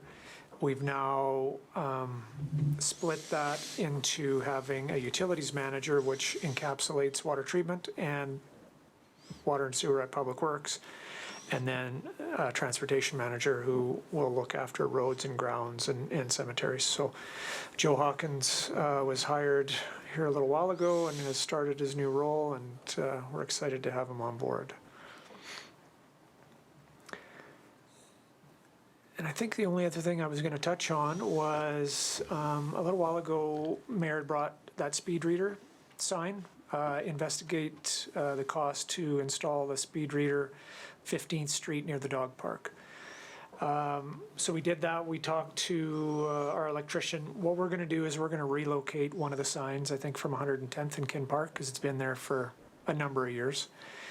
We'll leave the pole there, but we'll take the sign, and we're going to put a post on 15th, just north of the dog park, and install a sign. And I think it was under $2,000 to relocate. So we've got operational budget to do that. So that is going to happen in the coming days. Yeah, so if there's any questions, I'll try and answer. Thank you, Kevin. Yeah. Councillor Parslow. Yeah, I'm just interested in the rationale, how you put cemeteries under the transportation manager. What transportation are you envisaging with cemeteries, Kevin? You got to get there. Good answer. You're not walking. Good one. Thank you. Anything further for Kevin?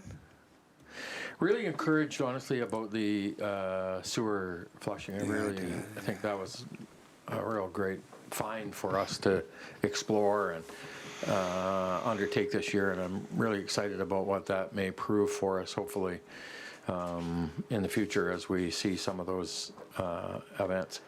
And also congratulations to the staff and everybody involved this year in the capital projects for the paving and stuff. I thought started out a little clunky, and but really finished off very, very well. And honestly, every one of the projects completed and looked very, very good. So.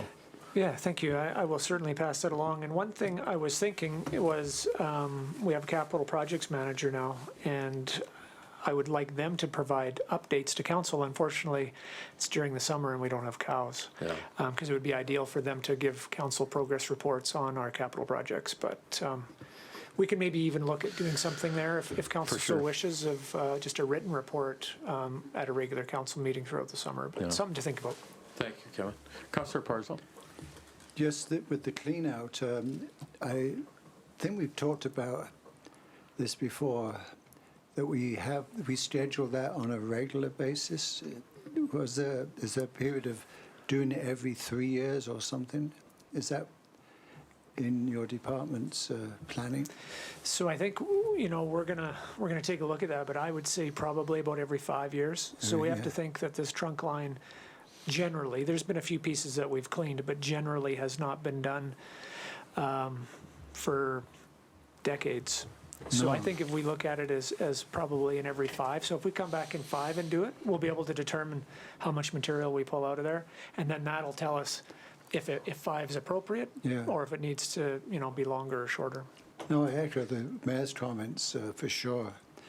But saying words like reduce the risk is in a sense weasel language, right? I was just wondering if the consultants have put a mathematical construct on that, reduce the risk by what, 50%, 70%, or just reduce the risk by 10%? I mean, it's such a weasel thing, right? So what we found is when we did the modeling to try and duplicate the sewer backups that we saw last year and have seen in previous years, we needed to obstruct the trunk line in the sewer model by 30%. And then we started to see the effects of what we actually experienced. So we've now cleaned that out. So now if you run the model with no obstructions, they can see that we should not have backups in those areas that we saw it. I'm always hesitant to sit here and say, I can guarantee you that this will never Oh, you happen can't again, because guarantee, I can't do that. But what we saw is very, very positive results. And I echo the mayor's comments. I'm pretty excited about it as well. And I think it's been a huge step forward. So is there any technology available for doing the similar sort of work with our storm sewers? So, yeah, I mean, our storm sewers, we can certainly go in and we can do some of them. The challenge has been, up until now, we are getting a new or an additional vac truck, which will enable us to do that extra work. But as the existing flusher truck that we have, it's got to be too many places all at the same time. So we honestly haven't done a lot of flushing on the storm sewer. And that's where we need to do. When we get into the large diameter stuff, we may need to bring in a contractor such as this Unijet who we had in for this. It's just really about putting the resources to it. We'd like to just continue asking questions about, because, this is, I mean, there's lots of good news, right? I mean, the infrastructure to mitigate flooding, the sewer stuff. And again, I stand to be corrected, but for my many meetings we've had, one of the vulnerabilities that has been shared is our storm sewer system.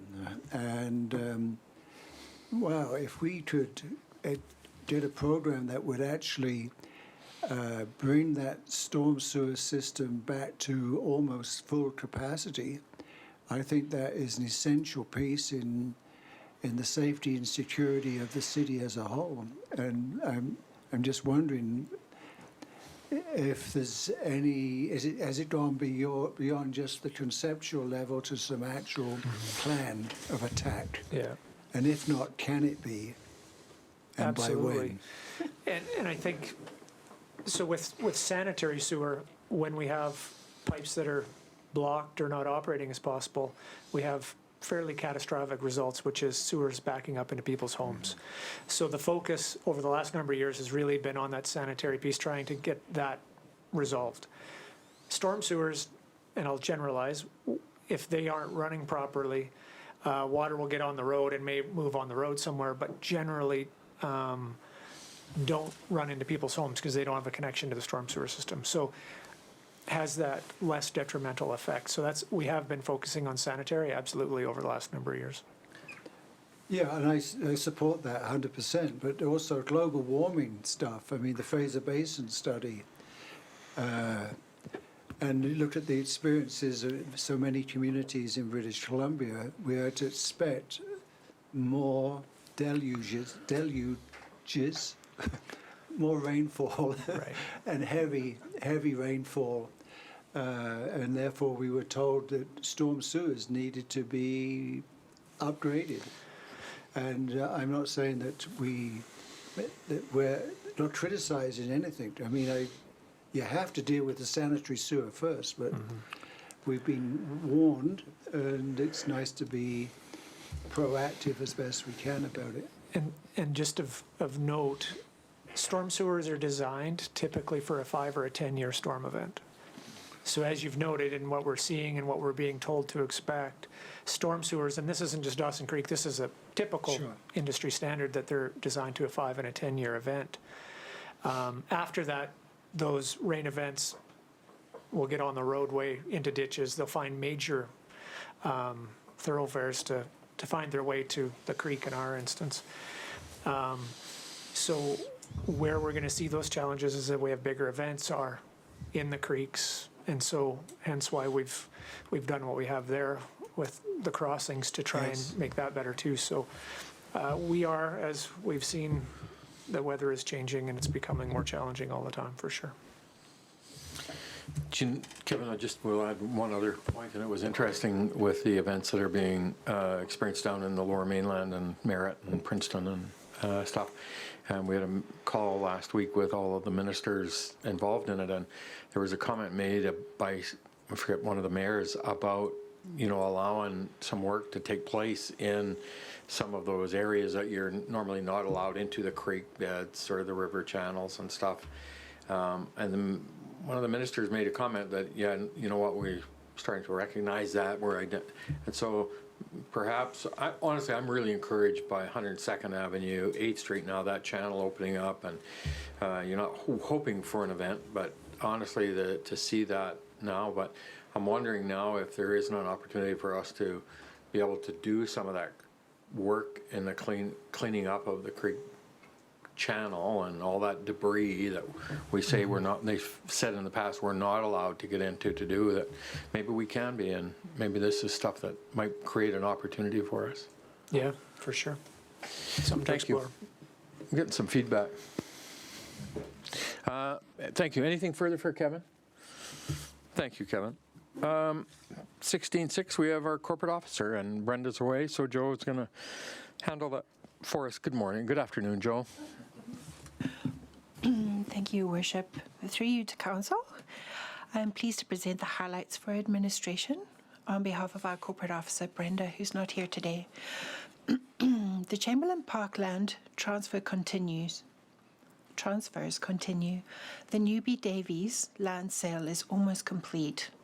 Brenda will be providing a new offer to purchase and sale agreement to Council at the next meeting, as the Botha property has been sold and Council will need to approve a new sale agreement with the new owners. Now that the Council Procedure Bylaw has been amended, Council will be able to vote electronically with the new voting system.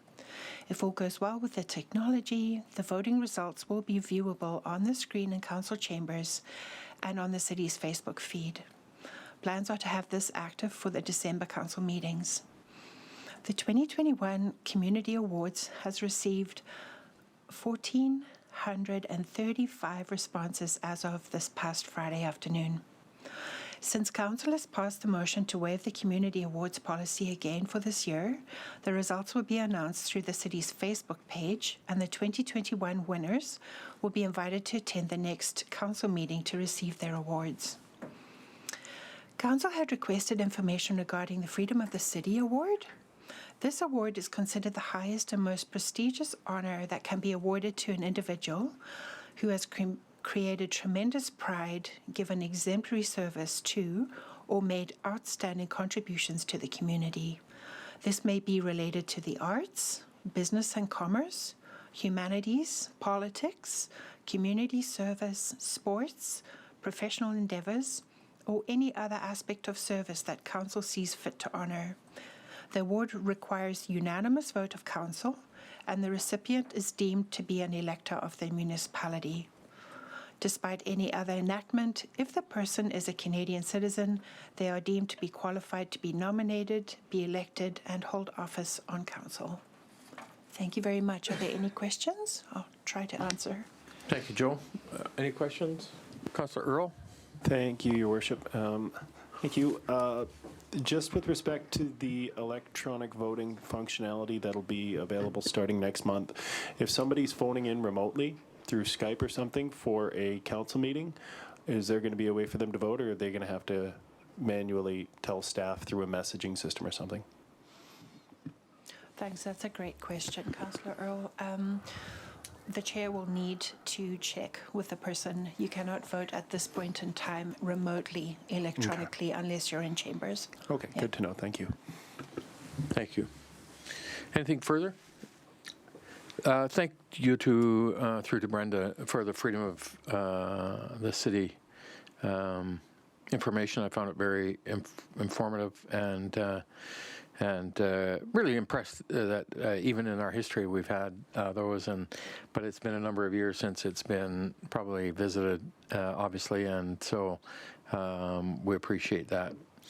And also we want to welcome our new, as noted, the new CFO will be starting shortly, and we're excited about having Terry Vetter join us at the City. Thank you, Joel. That concludes the Committee of the Whole on our regular meeting, and so at this point we will ask for a motion to recess to closed. We've got a couple of items that require us to be into closed. Agenda items 4.1 and 5.1 deal with our minutes. Agenda item 7.1 under section 91E is the acquisition disposition of land. Agenda item 7.2 also under section 91B, personal information about an identifiable individual who's offered a donation to the municipality on the condition of anonymity. And agenda items 8.1, 9.11, 9.12, and 9.2 under section 91K, which are negotiations and related discussions respecting the proposed provision of a municipal service that are in the provisional stages. So if I can have a motion to move that we recess to a close. Councillor Parslow, Councillor Kemp. All in favor? Opposed? Carried. Thank you. So we'll take 5 or 10 minutes and reconvene our go into our closed.